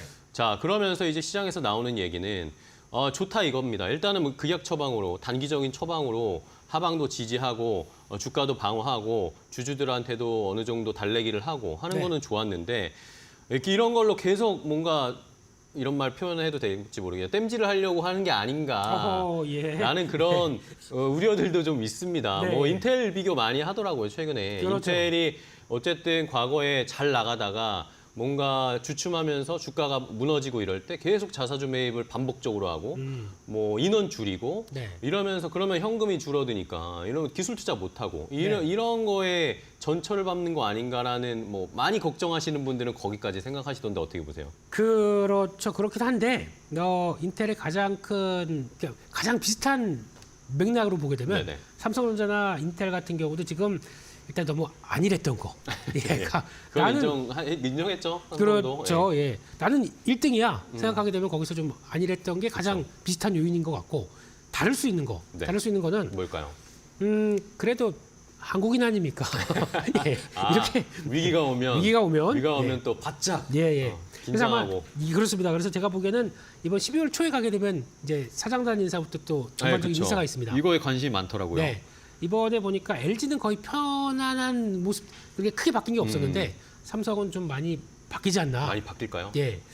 그렇게 해야 되지 않을까요? 그게 또 이렇게 어려운 쪽에서 변화를 끌어가는 회사의 어떤 목적이 아닐까요? 그렇게 되면은 여기서 아마 지금까지도 뭐 재무통이 앞에 있었다라고 그쵸. 하게 되면 그런 이야기가 예, 많았는데. 기술 관련된 쪽이 먼저 전면 배치되고 제가 보기엔 또 좀 젊은 분들 연령대가 좀 낮춰지는. 예, 그 패기 있게. 네. 네.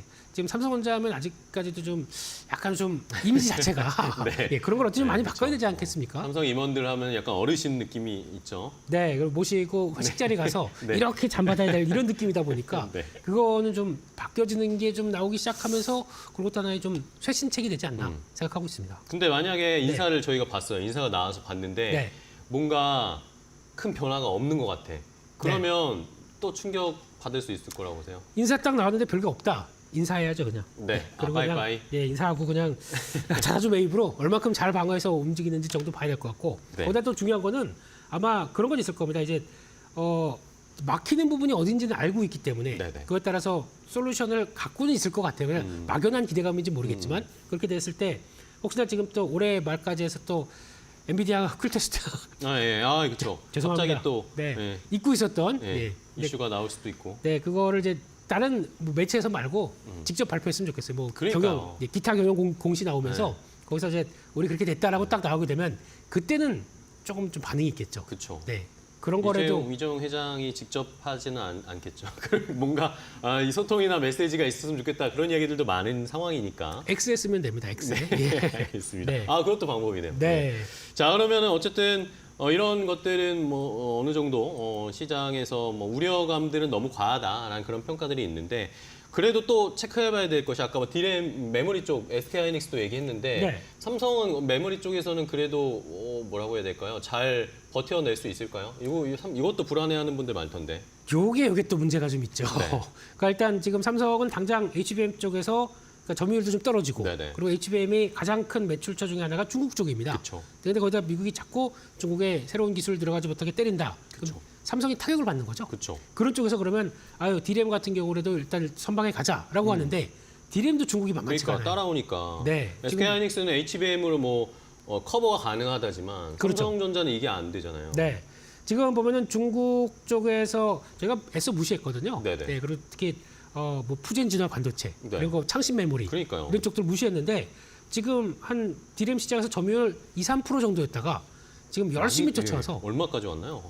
내년 가게 되면 10%대까지 예상합니다. 예.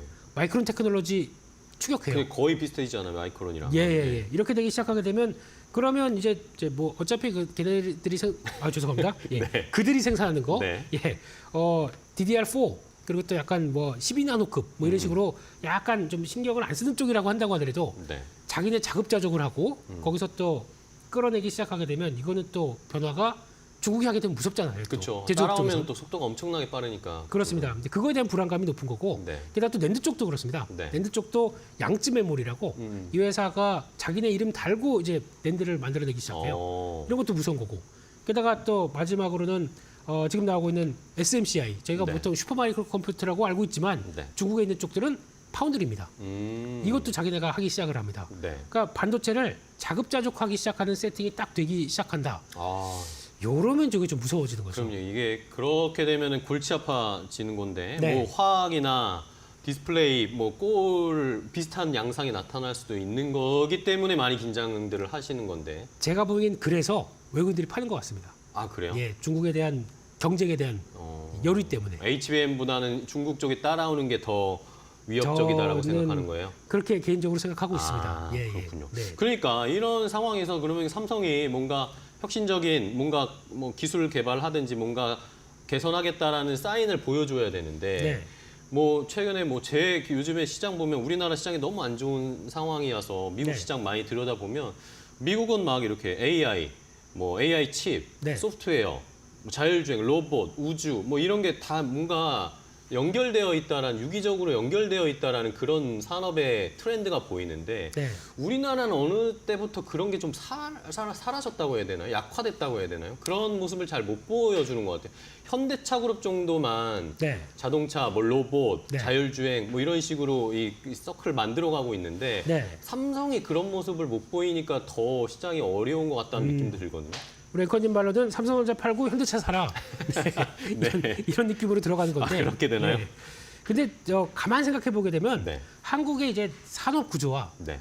그러니까 한국의 이 변화가 좀 필요한 시점이라고 생각이 들어요. 아, 그런가요? 예, 지금 일단 계속 제조업 쪽의 국가로서가 그래도 그나마 첨단 제조업이라고 네, 생각했던 그렇죠. 쪽으로 네. 끌고 왔는데 네. 이게 지금 자꾸 중국한테 따라잡히고. 치고 거기다 지금 시장을 계속 또 4차 산업혁명과 함께 앞으로 바라보고 있는데 저는 그냥 계속 제조업 하드웨어만 계속 신경 쓰고 있으면 이게 그쵸. 처질 수밖에 아쉬워요. 없거든요. 네. 네. 삼성이 나서서 제가 보기에는 하드웨어 이런 거 하지 마시고 그러니까요. 소프트웨어 쪽으로 확 바꿔야 됩니다. 뭔가 시스템을 만들었으면 좋겠어요. 네. 거기다가 또 제일 중요한 거는 저는 개인적으로 네. 저 갤럭시 스마트폰 만들지 마. 이거 포기하세요. 네. 아, 이거 안 지금 됩니다. 갤럭시 스마트폰을 예, 옛날에 LG전자가 포기하듯이. 이거 저는 LG전자가 잘한 선택이라고 생각합니다. 그렇죠. 그때는 네. 뭐 주가가 오히려 오르면서 반응했잖아요. 네. 그렇죠. 이거 중국한테 다 따라잡힐 거고요. 아. 조금 있으면은 어느 정도 이게 기술력이 문제가 아니라 이건 기술력은 이제 다 범용적인 기술력이고 그렇죠, 그렇죠. 여기다 신경 쓸 거를 차라리 다른 아, 선도적인 쪽으로 더 신경 쓰고 그쪽으로 가기 시작하는 게 차라리 그냥 삼성에서 우주 로켓을 만든다 이런 식으로 네. 다음 쪽으로 어떤 변화되는 흐름들을 보여줘야 그러게요. 이게 그러니까 성장 밸류라는 거를 또 생각을 하지. 그쵸. 지금 고루한 스마트폰 그쵸. 만들고 태블릿 만들고 아직까지 스마트폰은 이제 누구나 다 만들 수 있잖아요. 그러니까요. 그렇죠? 네. 그 아직까지 지금 노트북 만들고 있어요. 이게 되는 거겠습니까? 네. 물론 뭐 이것도 중요한 캐시카우겠지만 그런 의미에서 뭔가 혁신적인 M&A가 한번 나왔으면 좋겠다는 생각도 좀 듭니다. 그러다가 그게 2년 전부터 M&A 우리 큰 거 합니다. 네, 그건 말이 없어요. 예, 하마는 이제 시초였습니다라고 하다가 여기까지 가서 지금은 이제 M&A 얘기하고는 이러고 있지 않습니까? 그러니까요. 예, 그러니까 그걸 가지고 또 어떻게 보면은 거기서 돈 약간 한 10조 빼다가 그걸 가지고 뭐 지금 자사주 매입하는 거다. 그리고 또 그러니까요. 얘기도 하더라고요. 근데 모르겠습니다. 그거는 그러니까요. 구분이 어떻게 될지 모르겠지만 항상 기업은 성장이라는 동력이 좀 있어야 될 거 아닙니까? 그러니까요. 네, 네. 그러다 보니까 좀 답답한 게 많습니다. 그러니까요. 네. 뭐 로봇도 뭐 하겠다 삼성이 이야기하는데 뭐 레인보우 로보틱스한테 이렇게 뭐 살짝 걸치는 느낌이기도 하고 네. 뭔가 주력으로 집중해서 하겠다는 느낌이 안 드니까 뭐 현대차 같은 경우에 현대 뭐죠? 보스턴 다이나믹스 네. 팍 인수하듯이 네. 처음에는 우리가 뭐지?라고 했는데 생각해보면 뭐 논리가 형성되는 것처럼 삼성도 그런 모습을 하나 보여줬으면 좋겠습니다. 자, 그럼 뭐 마지막으로 한번 질문을 드리면, 네. 자 이렇게 삼성전자 어쨌든 뭐 저희가 뭐 여러 가지 이야기를 뭐 푸념 섞인 이야기도 하고 네. 이랬으면 좋겠다라는 이야기도 했는데 결국에는 지금 뭐 주가상으로 투자자들이 관심이 가는 대상으로 보면 어쨌든 외국인이 들어와야 분위기가 바뀔 겁니다. 그렇죠. 그러면 어떤 시그널들이 좀 나와야 삼성전자 외국인이 들어오고 뭔가 좀 분위기가 전환되고 이제는 좀 바뀌었다라고 생각할 수 있을까요? 일단은 메모리 반도체는 네. 다른 거 없습니다. 이제 사이클입니다. 네, 사이클의 변화가 네네. 들어오기 시작해야 그다음부터는 좀 바뀌겠네라고 생각하면서 그게 좀 멈출 것 같고 네네. 그리고 또 매수로 전환될 것 같고 그러기 위해서는 또 체크할 수 있는 게 저희는 가격밖에 없습니다. 메모리 반도체 가격이요. 네네. 지금 보면은 고정거래 가격부터 스팟 가격까지 모두가 다 이렇게 쭉 쳐지는 모습들 쪽에서 네. 이 상태로 그대로 가게 되면은 반도체 수출 동향들도 거의 정체 아니면 하향되기 시작하겠죠. 그렇죠, 그렇죠. 이런 모습들이 만약에 이어지고 있을 때는 삼성전자에 대한 도움이 전혀 안 됩니다. 그렇기 때문에 적어도 이거라도 어떤 턴하는 모습들 확인되기 전까지는 외국인들 적극적으로 들어올 가능성이 없고 계속 일단 판다라고 보셔야 될 것 같고 왜냐면 자사주 매입을 통해서 팔 수 있는 기회가 있어. 그럼 그쵸, 팔겠죠 일단요. 예. 네, 그런 상황으로 봤었을 때는 일단 사이클이 먼저입니다. 그걸 보고 일단 결정을 하시되 근데 지금 당장 기대하기가 좀 어렵지 않습니까? 네네. 그렇기 때문에 지금은 기다려보다가 혹시나 뭐 어떤 호재를 통해서 한번 쭉 올라온다. 그러면 일단은 줄이는 기회로 보시고 가시는 게 더 맞지 않나 싶습니다. 네, 알겠습니다. 자, 일단은 뭐 메모리 사이클 업황의 영향도 많이 받고 있는 그러면서 부담을 받고 있는 것도 있으니까 업황이 개선되는 것 좀 기다리면서 그 안에 이제 어쨌든 삼성전자가 뭐 인사 나오는 것이라든지 네. 뭐 우리가 뭐 말씀드렸던 M&A 같은 것들을 준비하고 있을지도 모르겠고 네. 또 HBM에 관련돼서 뭐 열심히 하고 있겠죠. 네, 그러니까 예. 저희도 뭐 대표 기업이니까 저희가 걱정 반, 기대 반, 응원 반 뭐 그럼요. 이런 식으로 말씀을 드린 겁니다. 김민수 대표와 함께 우리나라 반도체, 삼성전자, SK하이닉스 더 자세하게 한번 분석을 해봤는데요. 좋은 인사이트 주셔서 감사하고요. 다음에 삼성전자 이야기할 때는 좀 이런 게 나왔다라는 긍정적인 이야기 가지고 달려오겠습니다. 네, 또 이야기 나눌 수 있도록 저희가 준비해 보도록 하겠습니다. 오늘 좋은 말씀 감사하고요. 대표님 다음 시간에 또 뵐게요. 네. 고생 많으셨습니다. 감사합니다.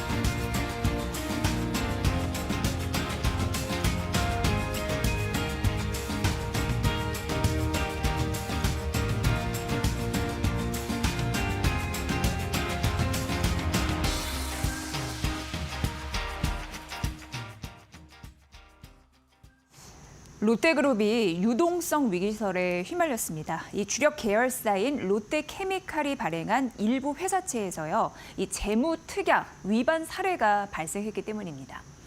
롯데케미칼이 2013년 9월부터 2023년 3월 사이에 발행한 이 회사채 14개에서 기한 이익 상실 사유가 발생을 했는데요. 이 기한 이익 상실 사유가 생기면요, 쉽게 얘기해서 몇 년 뒤 갚아야 할 돈이라도 채권자가 즉시 전액 상환을 요구할 수 있습니다. 이번 사태의 발단은 롯데가 회사채 채무 약정에 명시한 조건을 충족하지 못한 탓입니다. 이 롯데케미칼은 연결 기준으로 3개년 이 누적된 이자 비용 대비해서 왜 우리가 삼각전 영업이익 EBITDA라고 얘기하는데 그 비율을 원래 이제 5배 이상 유지해야 하는데 이를 지키지 못했습니다. 쉽게 말해서 이 롯데케미칼이 지난 3년 동안 벌어들인 돈이 이자 비용의 5배 이상이어야 한다는 조건을 지키지 못했다는 얘기입니다. 석유화학 산업 침체로 수익성과 현금 창출 능력이 크게 악화했기 때문입니다. 실제로 이 중국발 공급 과잉과 또 글로벌 경기 침체 장기화 때문에 석유화학 업계는 전반적인 실적 악화에 시달리고 있죠. 롯데그룹 측은 원리금 상환 압박이 발생해도 우리는 충분히 감당할 수 있다라는 입장입니다. 이미 총 4조 원 규모의 유동성 자금을 확보했고요. 그룹 내에 부동산 등 해서 이 가용 자산만 71조 4천억 원에 달한다고 강조했습니다. 또 사채권자들과 순차적으로 협의를 진행 중이라고도 밝혔죠. 그러나 롯데그룹 위기는 단순해 보이지 않습니다. 최근 한 주간 롯데 웰푸드와 롯데 칠성 주가가 8% 올랐거든요. 이 시장에서는 롯데 식품 계열사들의 주가 상승이 이번 사태와 무관하지 않은 것으로 보고 있습니다. 최악의 경우요, 계열사 매각 등을 통해서 자금을 조달해야 할 수 있다는 거죠. 롯데그룹이 이번 위기를 어떻게 극복할지 지켜봐야겠습니다. 이지혜의 뷰였습니다.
안녕하세요. 메디토크 신혜섭입니다. 오늘의 주제는 월트 디즈니의 새로운 비전, K 컨텐츠와 함께하다.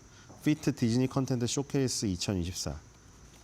디즈니 컨텐츠 쇼케이스 2024가 20일, 21일 양일간 마리나 샌즈 베이에서 열렸네요. 마리나 베이 샌즈 가보고 싶은데 가볼 수 있을런가 모르겠네요. 죽을 때까지. 자, 전 디즈니 플러스 저는 2번 가입했다가 탈퇴한 상태거든요. 여러분들 어떠세요? 처음에 대부분 무료로 한 번 가입하지 않나요? 들어가지고 이제 가입했는데 그 마블 중에서 그냥 안 본 거 몇 개 보고 그냥 무료 기간 끝나고 연장 안 했거든요. 그 다음에 한 번 가입한 게 카지노 보려고 가입했거든요. 그게 매주 한 번씩 해가지고. 근데 다들 그 마지막에 차무식을 그렇게 허무하게 보내버리는 바람에 다 탈퇴했어요. 그쵸? 댓글에서 다 그렇게 했잖아요. 저도 짜증나서 탈퇴해버렸거든요. 아니, 나레이션으로 그렇게 할 거면은 왜 그렇게 마무리를 하는지 모르겠는데, 더 열받는 거는 마지막에 저기가 웃는 장면이잖아요. 동룡이가 웃는 장면. 그쵸? 동룡이 역할 하신 분이 웃는 장면 때문에 더 짜증났는데, 어쨌든 그 뒤로 디즈니 플러스 아예 안 봤어요. 그리고 그 무빙도 워낙에 지무비 어퍼컷, 그런 거 보면은 너무 더 재밌잖아요. 그 솔직히 볼 필요가 없어가지고 가입을 안 했는데 지금까지도 가입을 안 했습니다. 자, 그래서 과연 디즈니 플러스를 가입해야 되나? 지금 넷플릭스는 일단 오징어 게임 12월 25일 크리스마스 때 개봉하니까 이거는 가입해야 되나 말아야 되나 지금 고민인데, 그 네이버에서 그 멤버십에 지금 생긴다고 해서 기다리고 있거든요. 지금 네이버 멤버십에 지금 그 티빙만 있는데 지금 광고형으로 넷플릭스 들어온대요. 지금 네이버 플러스 멤버십이어가지고 거기서 공짜로 해볼까, 그거 기다리고 있거든요. 빨리 그 디즈니 플러스, 저희 넷플릭스 오징어 게임 2 개봉하기 전에 빨리 해주세요. 네이버. 저 가입해야 되니까. 자, 디즈니 플러스는 고민인데 모르겠어요. 아직 그 넷플릭스처럼 그렇게 더 강력한 고민은 안 하고 있는데, 일단 그 라인업은 일단 좋네요. 일단 지금 디즈니 컨텐츠 쇼케이스 해서 월트 디즈니의 극장 개봉작과 디즈니 플러스로 나오는 그 TV 안방 극장 개봉작, 이런 것들이 지금 전부 다 소개가 되었고요. 그 다음에 우리나라의 배우들을 대부분 다 모셨죠. 그래서 이제 첫날에는 디즈니 20세기 스튜디오, 서치라이드 픽처스, 월트 디즈니 애니메이션 스튜디오, 픽사, 루카스필름, 마블. 이거 몇 개를 먹은 거예요? 디즈니가 다 먹었어요. 이제 그 극장에서 개봉하는 영화 반이 디즈니 거예요, 이렇게 되면. 그래서 월트 디즈니 컴퍼니 산하의 컨텐츠 스튜디오들의 새로운 작품 라인업을 발표했고, 그 다음에 한국을 비롯해서 일본, 중국, 싱가포르, 홍콩, 대만, 인도네시아, 말레이시아, 필리핀, 태국, 베트남, 호주 이렇게 아태 지역 12개국 500여 명의 취재진 파트너들 참석해서 아태 지역에 발표될 컨텐츠들도 발표를 했습니다. 자, 우리나라는 아무래도 지금 당연히 무빙이 가장 히트를 쳤고, 무빙이 500억 맞나? 500억이 아니란 얘기도 있는데 뭐 500억이든 어쨌든 간에 대작이 반응이 좋았기 때문에 죄송합니다. 코가 간지러워가지고. 그래서 지금 무빙이 반응이 좋았기 때문에 강풀 작가님의 후속작이 지금 굉장히 기대가 되죠. 그래서 발표가 나왔습니다. 뒤로 가보겠습니다. 일단 이제 그 강풀 작가님의 하기 전에 이 순서대로 봐보죠. 일단 지금 이분이 누군지 얼굴 아시나요, 지금? 어디서 많이 보지 않나요? 많이 봤죠? 어디서 봤죠? 이거 방탄유리의 그분이잖아요. 그쵸? 김희연 씨인데, 왜 인터뷰를 하고 있지? 김희연 씨가 지금 이번에 원래 몰랐어요. 김희연 씨는 그때는 뭐 아저씨에서는 너무 악역으로 나와가지고 저 사람이 실제에서도 나쁜 인간 아니야 했는데 그 예능 같은 데 나오는 거 보니까 엄청 순박하시잖아요. 근데 뭐 배우로서 또 예능으로서 그런 것만 하는지 알았지 뭐 이런데 그 관심이 있는지는 몰랐는데 지금 저기가 있답니다. 감독의 욕심이 있으신답니다. 그래서 감독의 욕심이 있으셔가지고 지금 감독을 맡으셨어요. 그래서 지금 주지훈 씨랑 지금 여기 박보영 씨인가요? 박보영 씨도 지금 보이고 있는 상황이죠. 지금 그래서 전 세계 어린이들이 디즈니 영화 만화를 보면서 울고 웃었는데 자기도 그랬다. 디즈니 작품에는 사람의 정서를 움직이는 게 있다. 근데 강풀 작가님 작품에도 그렇게 사람의 마음을 움직이는 정서가 있다. 그래서 왜 이 얘기를 여기 마이크를 넘겼냐면은 강풀 작가님한테 그 디즈니 플러스는 왜 강풀 작가님하고 무빙에 이어서 다시 작업을 했어요. 그러니까 이제 강풀 작가가 모른다고 디즈니한테 물어보라고 했더니 김희연 이번에 연출했거든요. 연출을 하신 분이 대신 대답을 한 거예요. 디즈니는 어렸을 때부터 우리 정서에 있고 지금 이 정서를 작품에 잘 녹여냈기 때문에 디즈니가 강풀 작가님과 하는 것 같다. 그래서 지금 이제 조명가게가 12월 4일 날 제작 보고회를 12월 4일 날 공개가 되는데 제작 보고회를 했거든요. 근데 그 강풀 작가님 거 저도 그때 한창 빠져서 읽었는데 그때 과연 이게 지금 우리나라 CG 실력으로 이게 현실이 돼? 그러니까 저는 타이밍을 재밌게 봤거든요. 타이밍도 나와야 돼 지금. 그러니까 이게 다 시리즈로 엮여 있어요. 이게 이 세계관이 무빙, 타이밍, 조명가게가 다 엮여 있거든요. 이게 인물들도 다 교집합이 있고.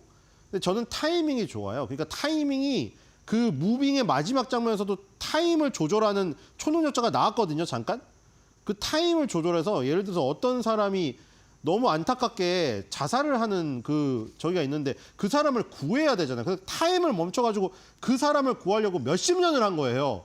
항상 몇 초가 모자라가지고 그거를 그러다가 마지막 결국 구하게 되거든요. 마치 탐 크루즈가 나온 그 영화 있잖아요. 계속 반복되는 영화.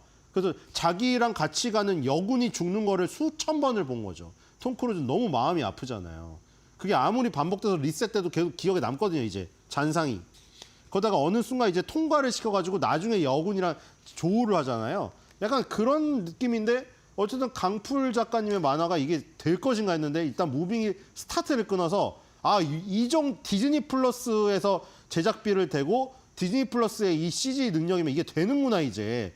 그러니까 이제 순리대로 짝짝짝 나오게 된 거죠 이제. 강풀 작가님 팬들은 너무 기쁘죠. 옛날에 보던 만화가 이제 충분히 구현 가능한 지금 시대가 됐어요. 드디어 10년 만에. 원래는 이웃사람 같은 것만 했잖아요. 마동석 씨 나와가지고 막 야구방망이로 패고 그런 것만 했잖아요. 이웃사람은 내용이 초능력자 막 그런 게 아니기 때문에 많은 CG가 필요가 없어요. 근데 지금 말하는 무빙 세계관에 있는 것들은 CG가 많이 필요해요. 근데 이제 드디어 무빙이 스타트를 끄는 거죠. 그다음에 조명 가게는 그 조명 가게를 지나가는 그 조명 가게가 그 저승으로 가는 가교예요. 그렇기 때문에 지금은 이번에는 막 무슨 액션씬보다는 그렇죠. 무빙은 액션씬 장난 아니었잖아요. 류승범 씨부터 초반에 완전 작살 났잖아요. 근데 조명 가게를 지나가면서 거기서는 뭐가 깨트리고 막 이런 게 없기 때문에 약간 미스터리 심리물입니다. 그래서 미스터리 심리물이고 무빙은 슈퍼 히어로물인데 강풀 작가는 결국 같은 얘기다. 왜냐면 나는 항상 사람의 관계에 대해서 얘기하는 거기 때문에 그게 액션이 많이 들어가는 무빙이던 미스터리 심리물로 약간 심리를 묘사하는 스릴러의 관점에서 보는 조명가게든 결국 인간의 관계에 따라서 다루고 있다는 거는 똑같다. 이렇게 얘기를 했습니다. 강풀 작가가 2011년 발표한 웹툰이 원작이고요. 무려 15년 만에 드디어 실사화가 될 예정입니다. 자, 뒤로 가겠습니다. 자, 그리고 지금 여기서 이제 나온 거죠. 박보영 씨, 주지훈 씨가 주연이고요. 강풀 작가님하고 김희원 연출 지금 나와 있습니다. 뒤로 가겠습니다. 라이트 쇼비죠. 조명가게. 자, 그다음에 무빙 시즌 2에 대한 언급도 있었습니다. 무빙 시즌 2 제작 확정됐다고 지금 캐럴 초이 월트 디즈니 컴퍼니 아태지역 오리지널 컨텐츠 전략 총괄 이 말씀하셨네요. 무빙은 액션 판타지 시리즈지만 그 안에 가족 인간관계를 그린다. 그 방식이 신선했다. 그리고 가장 많은 상을 수상했고 전 세계 로컬 오리지널 작품 중에서 시청 1위에 올랐다. 그러니까 우리 잘 됐으니까 강풀 작가님과 시즌2를 추진하기 시작했다. 근데 오늘은 지금 이거는 너무 초기 단계라 더 자세한 내용은 나중에 말씀드리겠다고 했습니다. 어쨌든 무빙 시즌2는 제작이 확정되었다. 들어가겠습니다. 또 차기 기대작이 기다리고 있죠. 이제 뒤에 이제 타이밍도 나오고 쭉 나올 겁니다. 자, 그 다음에 드디어 이제 김수현 씨가 나오죠. 김수현 씨가 그 쿠팡 시리즈, 쿠팡 플레이를 통해 가지고 그 억울하게 그 하룻밤 사이에 하룻밤을 괜히 여자랑 보내고 난 뒤에 죄수가 되는 차승원 씨가 막 발가락 무좀 걸려서 맨날 긁고 변호사로 나온 거기에 나왔지만 쿠팡 플레이는 아직 좀 대외적인 어떤 저기가 없어서 포텐셜이 없어가지고 좀 그걸 넷플릭스에서 했으면 어땠을까, 디즈니 플러스에서 했으면 어땠을까 했는데 디즈니 플러스로 왔습니다. 넉 오프라는 작품이고, 자, 진도준 그 드라마가 그것도 사실 용두삼이라 그 작가가 결말을 이상하게 바꿔버리는 바람에 다 김이 새버리긴 했지만 재벌집 막내 아들이 IMF 시절을 다뤄가지고 또 굉장히 재미가 있었잖아요. 이것도 또 IMF 시리즈를 다룹니다. IMF 때 인생이 송두리째 바뀐 남자가 평범한 회사원에서 이제 짝퉁 시장의 제왕이 됩니다. 이 김수현 씨가.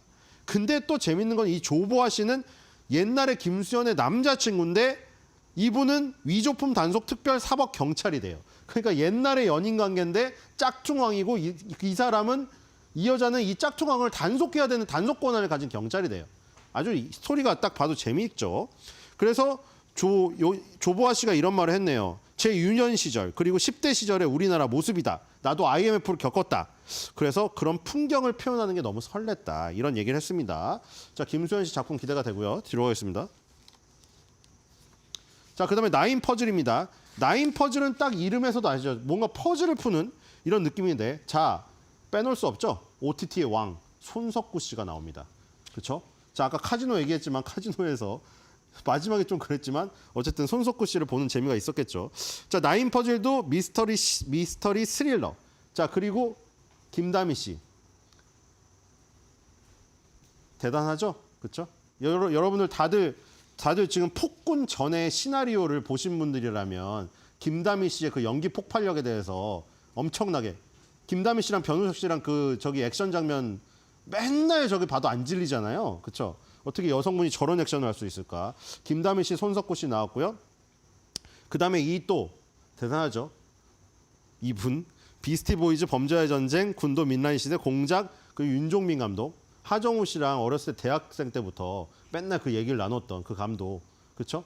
용서받지 못한 자에서 그 이등병 저 있죠? 고문관, 이분이 자기가 그 역할을 했잖아요. 그 감독이고, 그렇죠? 기억나시나요?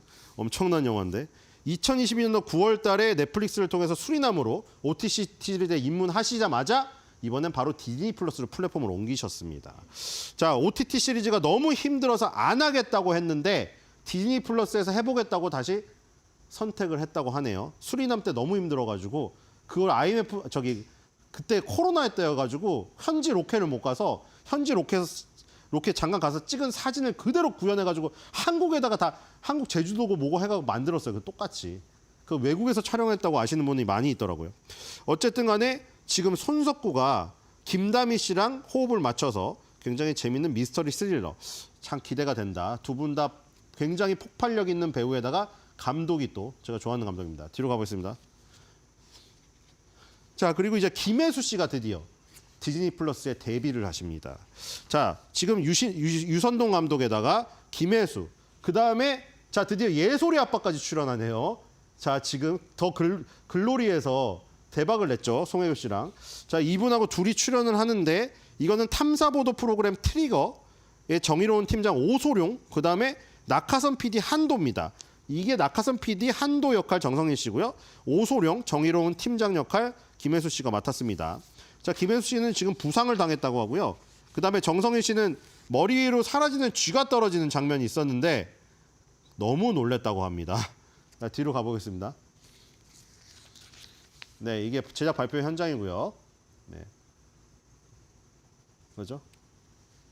자, 그 다음에 이제 20일 날은 그 디즈니의 작품에 대해서 많이 나왔는데, 자, 케빈 파이기가 지금 화면으로 나왔습니다.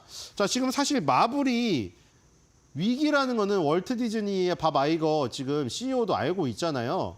그래서 뭐 이제 프로파간다라는 얘기까지 했잖아요. 뭐 작가들이 자꾸 프로파간다 같이 지금 쓰고 있다.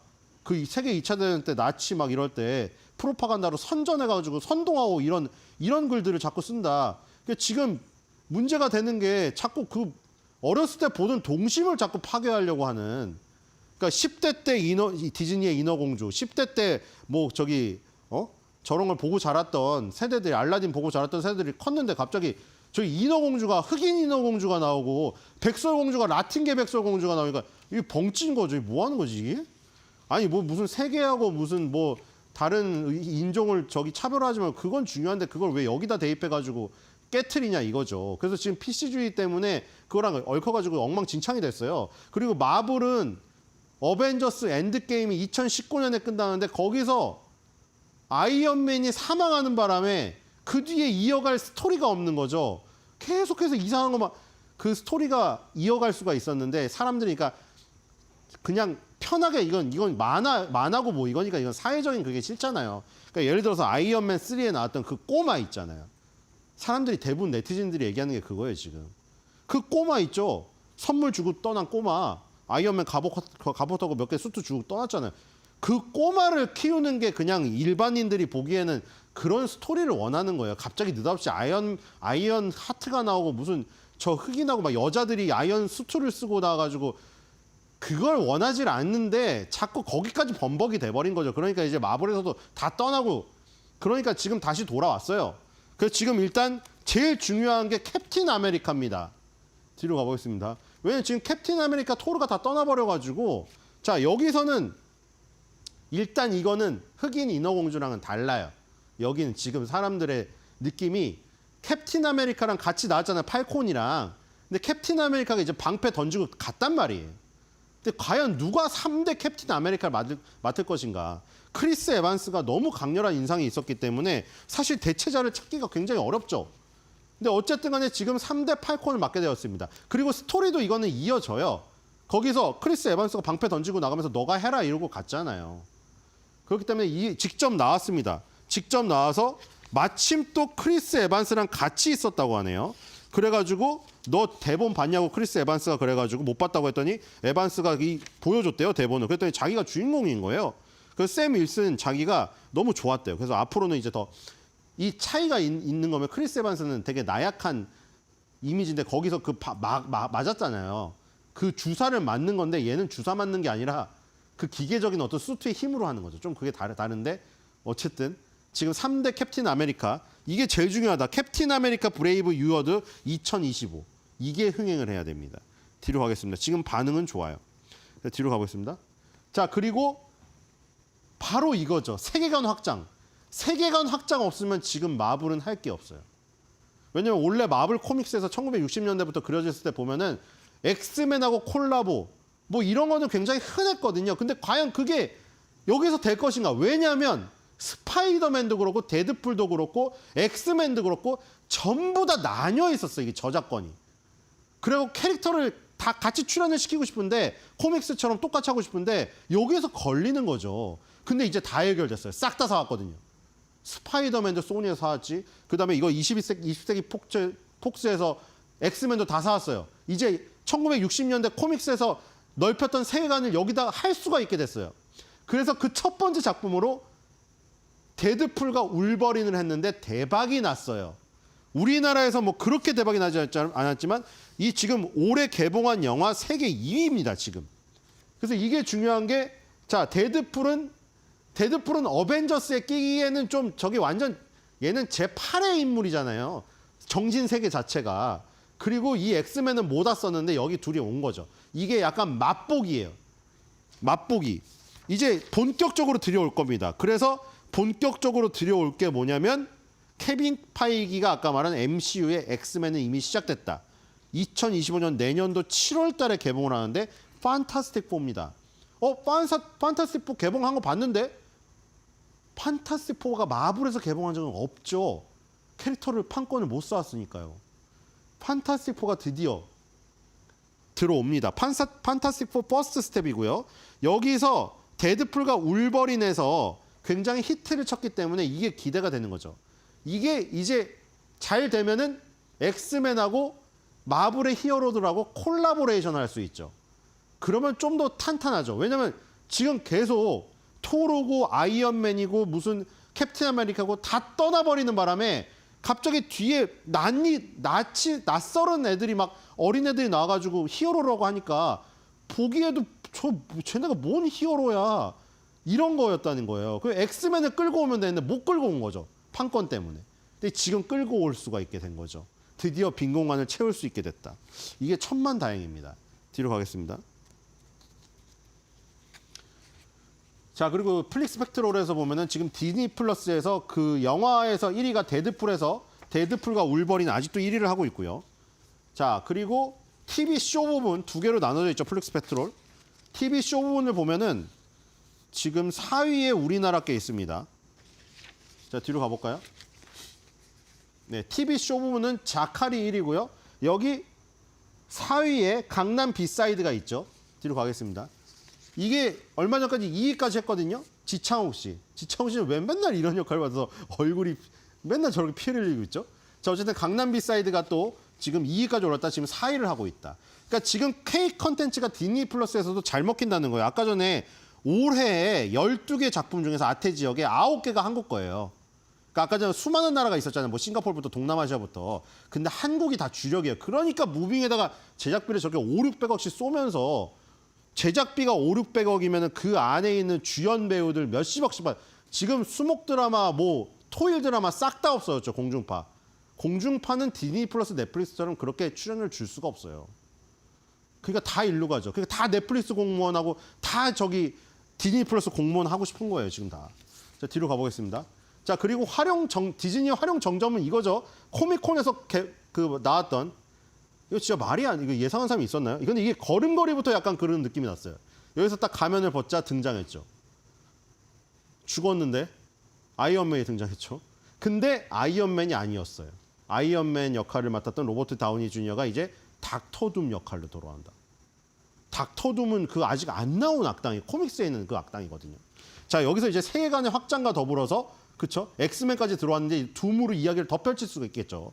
그러니까 이제 한 5, 6년은 더 해먹을 수 있는 스토리와 판권과 이런 게 확보가 됐다. 그리고 K 컨텐츠 같은 경우는 한국 굉장히 주목받고 있다. 자, 캡틴 아메리카의 그 영화 속에서 주요 명대사죠. I can do this all day. 하루 종일 할 수도 있어. 그거죠. 그거를 변형해서 말해보겠습니다. 이렇게 컨텐츠가 풍부하면은 디즈니 플러스 제 카지노 이후에 탈퇴했다고 했잖아요. 근데 바뀔 수도 있을 것 같습니다. I can see this all day. 하루 종일 볼 수도 있어.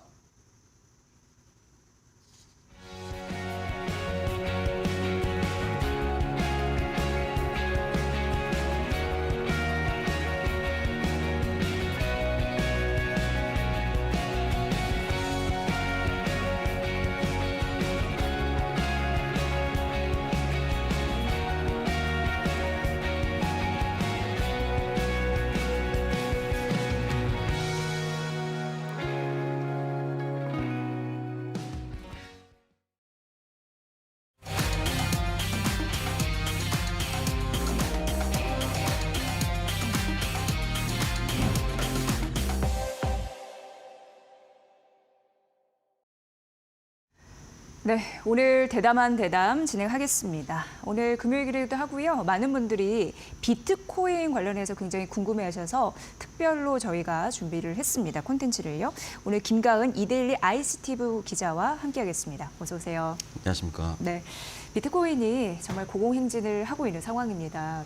또 넘을 수 있을까 했던 선까지 넘을 가능성이 있는 상황인데 그 추세를 어떻게 보시는지 궁금해서 예, 먼저 그 현황부터 좀 해주시죠. 예. 일단 오늘 아침에 이제 99,000달러를 잠깐 돌파를 했었고요. 네. 그리고 한 3일 전부터 계속 고점을 경신하고 있는 상황이거든요.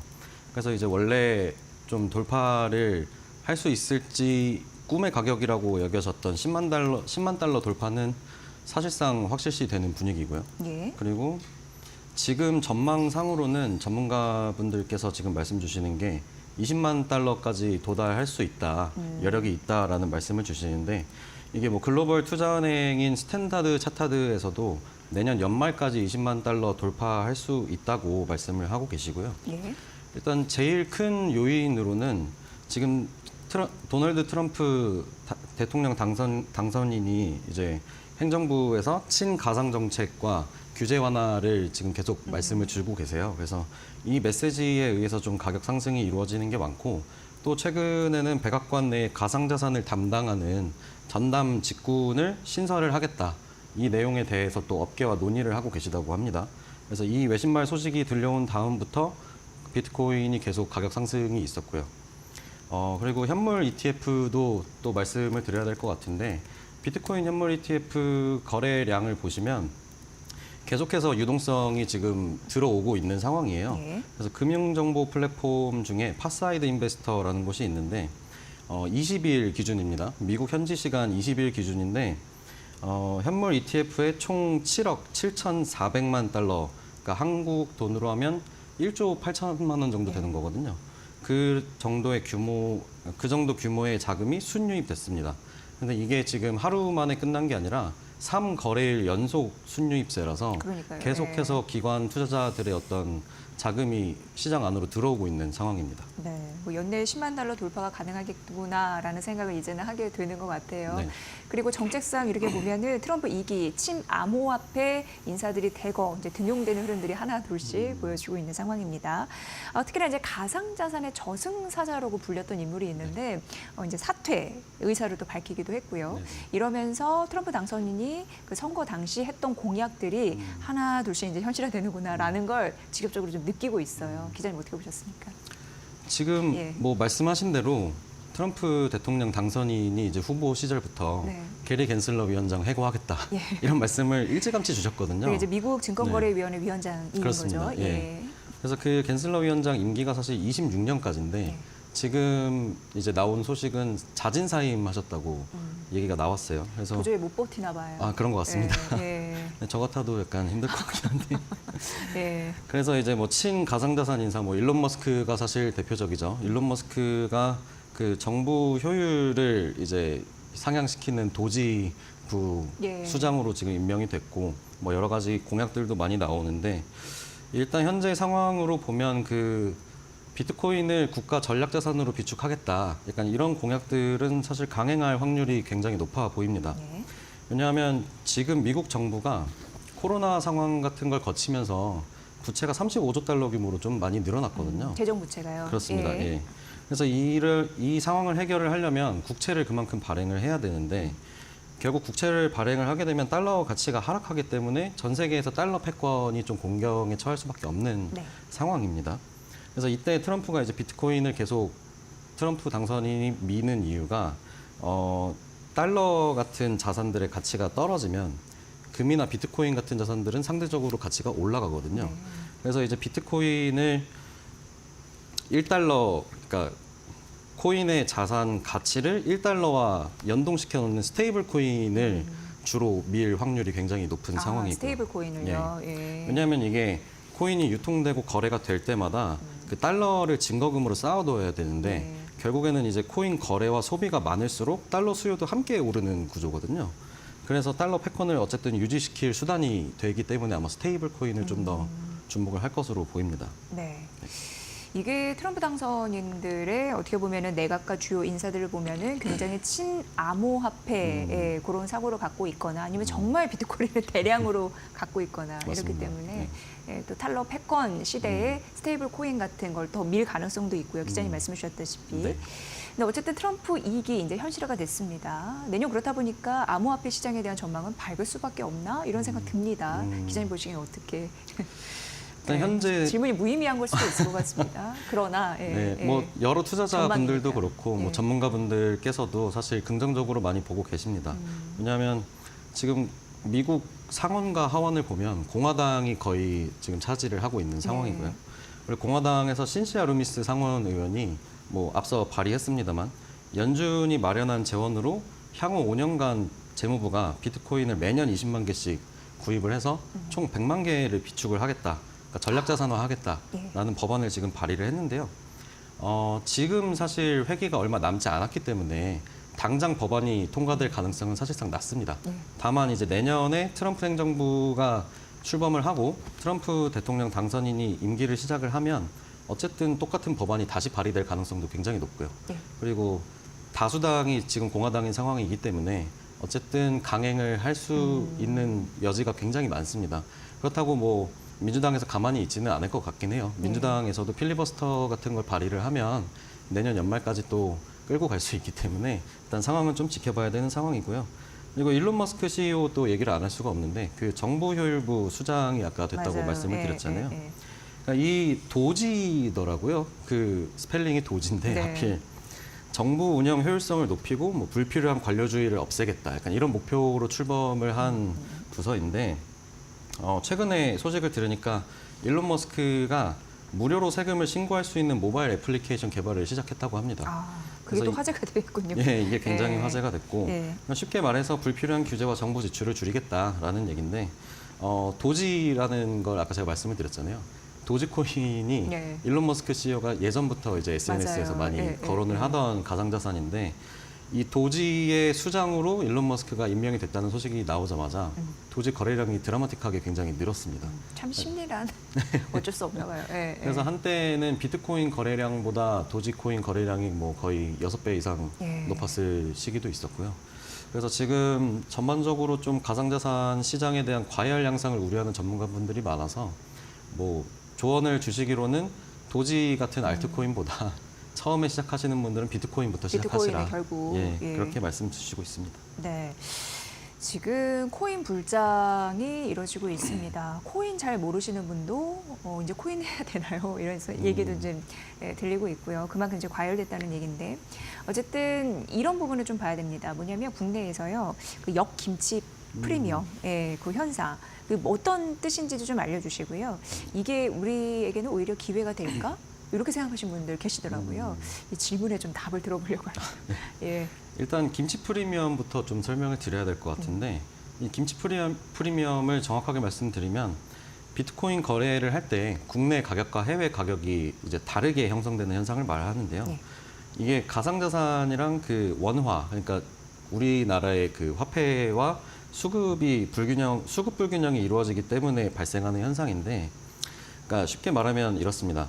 그 비트코인을 구매하려는 수요는 굉장히 많은데 시장에 나와 있는 혹은 뭐 이제 나올 공급량이 그걸 따라가지 못하는 거죠. 왜냐하면 저희 나라는 외환법에 의해서 개인이 매도할 수 있는 비트코인 거래량도 정해져 있고, 그리고 외국인 투자자가 국내 시장에서 또 거래를 하는 것도 쉽지 않거든요. 그래서 비트코인 수량이 적기 때문에 국내 투자자들이 구매할 수 있는 비트코인 수량도 정해져 있고, 예, 제한돼 있네요. 네, 그래서 거래의 물량이. 가격이 차이가 납니다. 예. 그래서 이게 원래는 국내 시장이 해외보다 더 비쌌어요. 근데 최근에는 역김치 프리미엄이라고 해서 반대로. 네, 반대로 국내가 더 싼 가격을 형성을 하고 있습니다. 그래서 예. 최근에 제가 봤을 때는 마이너스 1.63%까지 내려갔고, 그래서 어쨌든 해외보다 국내 거래소에서 거래되는 가격이 더 싸기 때문에 뭐 저도 개인 투자자 중에 한 명인 아, 입장으로서 그래요? 예. 예, 아우, 재미를 좀 보셨을 가능성이 있겠습니다. 예. 말씀드릴 수는 없지만 예. 뭐 개인 투자자 분들에게는 오히려 기회라고 어. 볼 수도 있겠습니다. 예. 아유, 부럽네요, 기자님. 어쨌든 그러니까 더 이 이슈에 관심을 갖고 취재를 하시지 않을까 네. 이런 생각이 드는데요. 지금 가상자산에 대한 과세도 이게 하나의 또 화제예요. 이거 보니까 당장 내년 1월 1일부터 이제 시행이 될 것 같은데 가상자산을 투자해서 번 돈이 이제 한 해 250만 원 넘으면 세금을 내야 됩니다. 물론 최근 이제 대세가 대세인 만큼 좀 이거를 좀 미루자? 예, 예. 혹은 뭐 이렇게 반대하는 뭐 그 여당에서 민주당에서 있고요. 네. 과연 이거 어떻게 우리가 또 생각을 해봐야 될 지점인지 정책이 사실 중요한 거 아니겠습니까? 그렇습니다. 예. 일단 최근 소식부터 좀 말씀을 드려야 될 것 같은데 네. 아마 뉴스 보신 분들도 계실 겁니다. 그 민주당에서 과세 공제 한도를 5천만 원으로 상향하는 안을 지금 얘기를 꺼내 놓은 상태입니다. 네. 그래서 오는 26일 날 이제 국회 기획재정위원회에서 과세를 5천만 원 한도로 시행한 안을 처리하기로 지금 당내에서 결정한 걸로 알고 있고요. 근데 반면에 이제 정부와 국민의힘에서는 2년 유예를 계속 얘기를 하고 있습니다. 그러니까 이게 결국에는 큰손 투자자뿐만 아니라 일반 투자자들에 대한 그 부담 때문에 지금 첨예하게 갈리고 있는 상황이고 그렇군요. 민주당도 5천만 원으로 상향을 한 이유가 예. 사실상 이제 일반 투자자들, 그 저 같은 이제 개미 투자자분들의 부담을 좀 경감하기 눈치 위해서 볼 수밖에 없는 그렇습니다. 상황인 거죠. 예. 예. 좀 조율안을 내놓은 상황인데요. 어떻게 될지는 조금 지켜봐야 될 것 같습니다. 왜냐하면 오늘 이제 뉴스를 제가 보니까 이재명 대표가 이제 비공식 회의에서 예. 코인 과세가 정말 가능한 것인지에 대해서 물어봤다고 하더라고요. 예. 근데 그걸 물어본 이유가 뭐냐면 이제 국내 거래소에서 거래되는 양에 대해서는 저희 정부가 과세를 쉽게 수월하게 할 수 있습니다. 네, 유통되는 예. 거에서는 예. 근데 개인 투자자들이 해외 거래소에서 거래를 하고 예. 혹은 뭐 개인 지갑에서 또 송금을 해서 해외에서 어쨌든 거래가 이루어지는 것들에 대해서는 자금 추적하기가 굉장히 어려워요.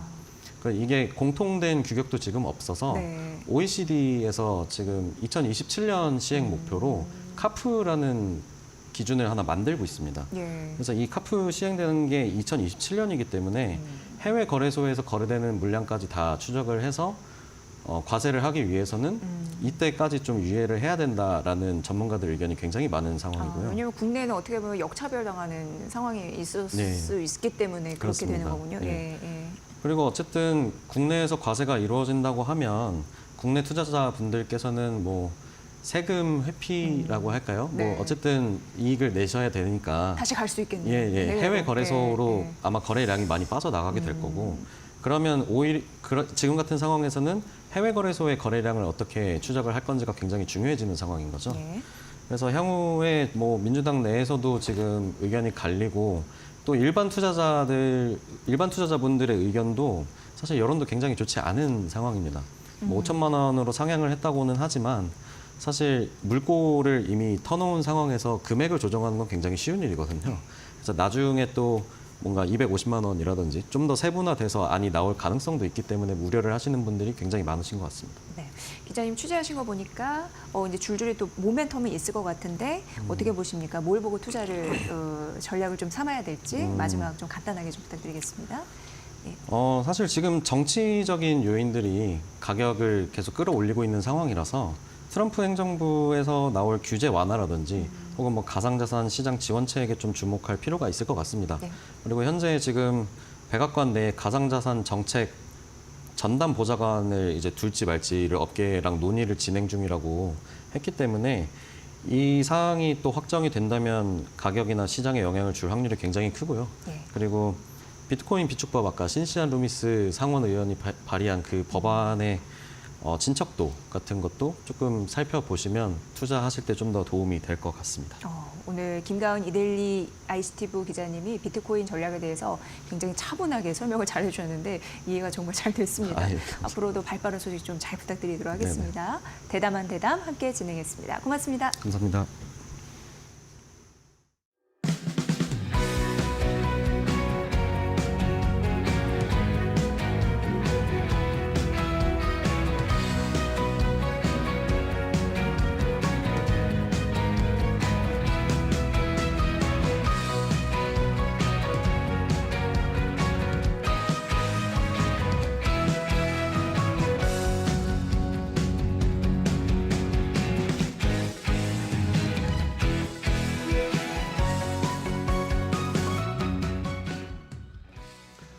자, 앞서서 대담에서 비트코인, 가상화폐 관련된 이야기를 들으셨는데 저도 듣다 보니까 비트코인 가격 계속 올라가고 있는데 그렇다면 이 비트코인을 가지고 있는 사람들은 누굴까?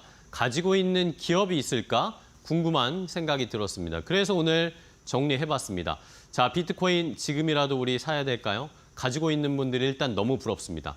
자, 일단은 가격의 흐름 좀 체크해 보겠습니다. 비트코인의 가격이 제가 조금 전에 확인해 보니까 98,600달러대까지 일단 올라왔습니다. 새벽에 99,000달러 터치했는데 자, 일단은 10만 달러 가는 거는 시간 문제겠죠? 올해 안에 무조건이란 말은 안 되겠고요. 어쨌든 10만 달러 갈 가능성이 굉장히 높아졌습니다. 한 1,000달러 정도만 올라가면 되니까요. 자, 그다음 이렇게 계속해서 가격이 올라가니까 비트코인의 시가총액이 점점 커지고 있습니다. 자, 지금 보시죠. 이 전 세계의 자산들의 시가총액을 이렇게 랭킹 매긴 표인데 일단은 금시장이 가장 크죠. 금시장. 그다음에 엔비디아. 그런데 이 밑에 보면 7위가 지금 비트코인입니다. 자, 그 아래의 은시장보다 비트코인의 시장의 시가총액이 더 커졌습니다. 얼마 전에 역전이 됐는데 자, 일단은 그 위에 알파벳 아마존과도 차이가 얼마 나지 않기 때문에 또 금세 역전될 수도 있을 것 같습니다.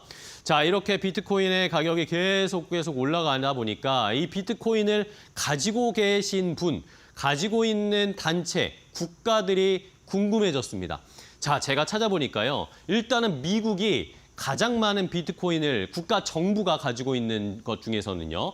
가장 많이 가지고 있었습니다. 한 22만 개 정도를 가지고 있대요. 그런데 그전에 범죄나 마약상들이 가지고 있는 것들을 압류해서 가지고 있는 그런 비트코인들이라고 합니다.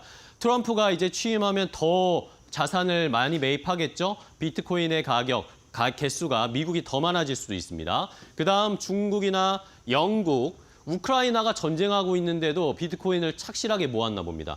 자, 그다음에 재밌는 게 부탄이 그다음으로 많이 가지고 있어요. 부탄이라는 나라 아시죠? 세계 행복지수 1위 국가인데 자, 부탄이 왜 많냐? 부탄의 국왕이 열심히 블록체인 암호화폐를 공부했는데 여기에서 눈을 떴고 생각이 바뀌었답니다. 이러면서 히말라야에서 내려오는 물을 가지고 수력 발전을 일으켜서 이것을 가지고 비트코인을 채굴을 했다라고 합니다. 그러니까 돈 들지 않고 그냥 댐을 건설해서 그 수력 발전으로 이렇게 비트코인을 채굴해서 이렇게나 많이 가지고 있다고 하네요. 밑에 엘살바도르 같은 경우에는 돈을 주고 샀는데 부탄은 그러지 않고 히말라야의 물 수력으로 채굴을 했다고 합니다. 재밌는 이야기였죠. 자, 여기에 말고 이제 기업들도 보겠습니다.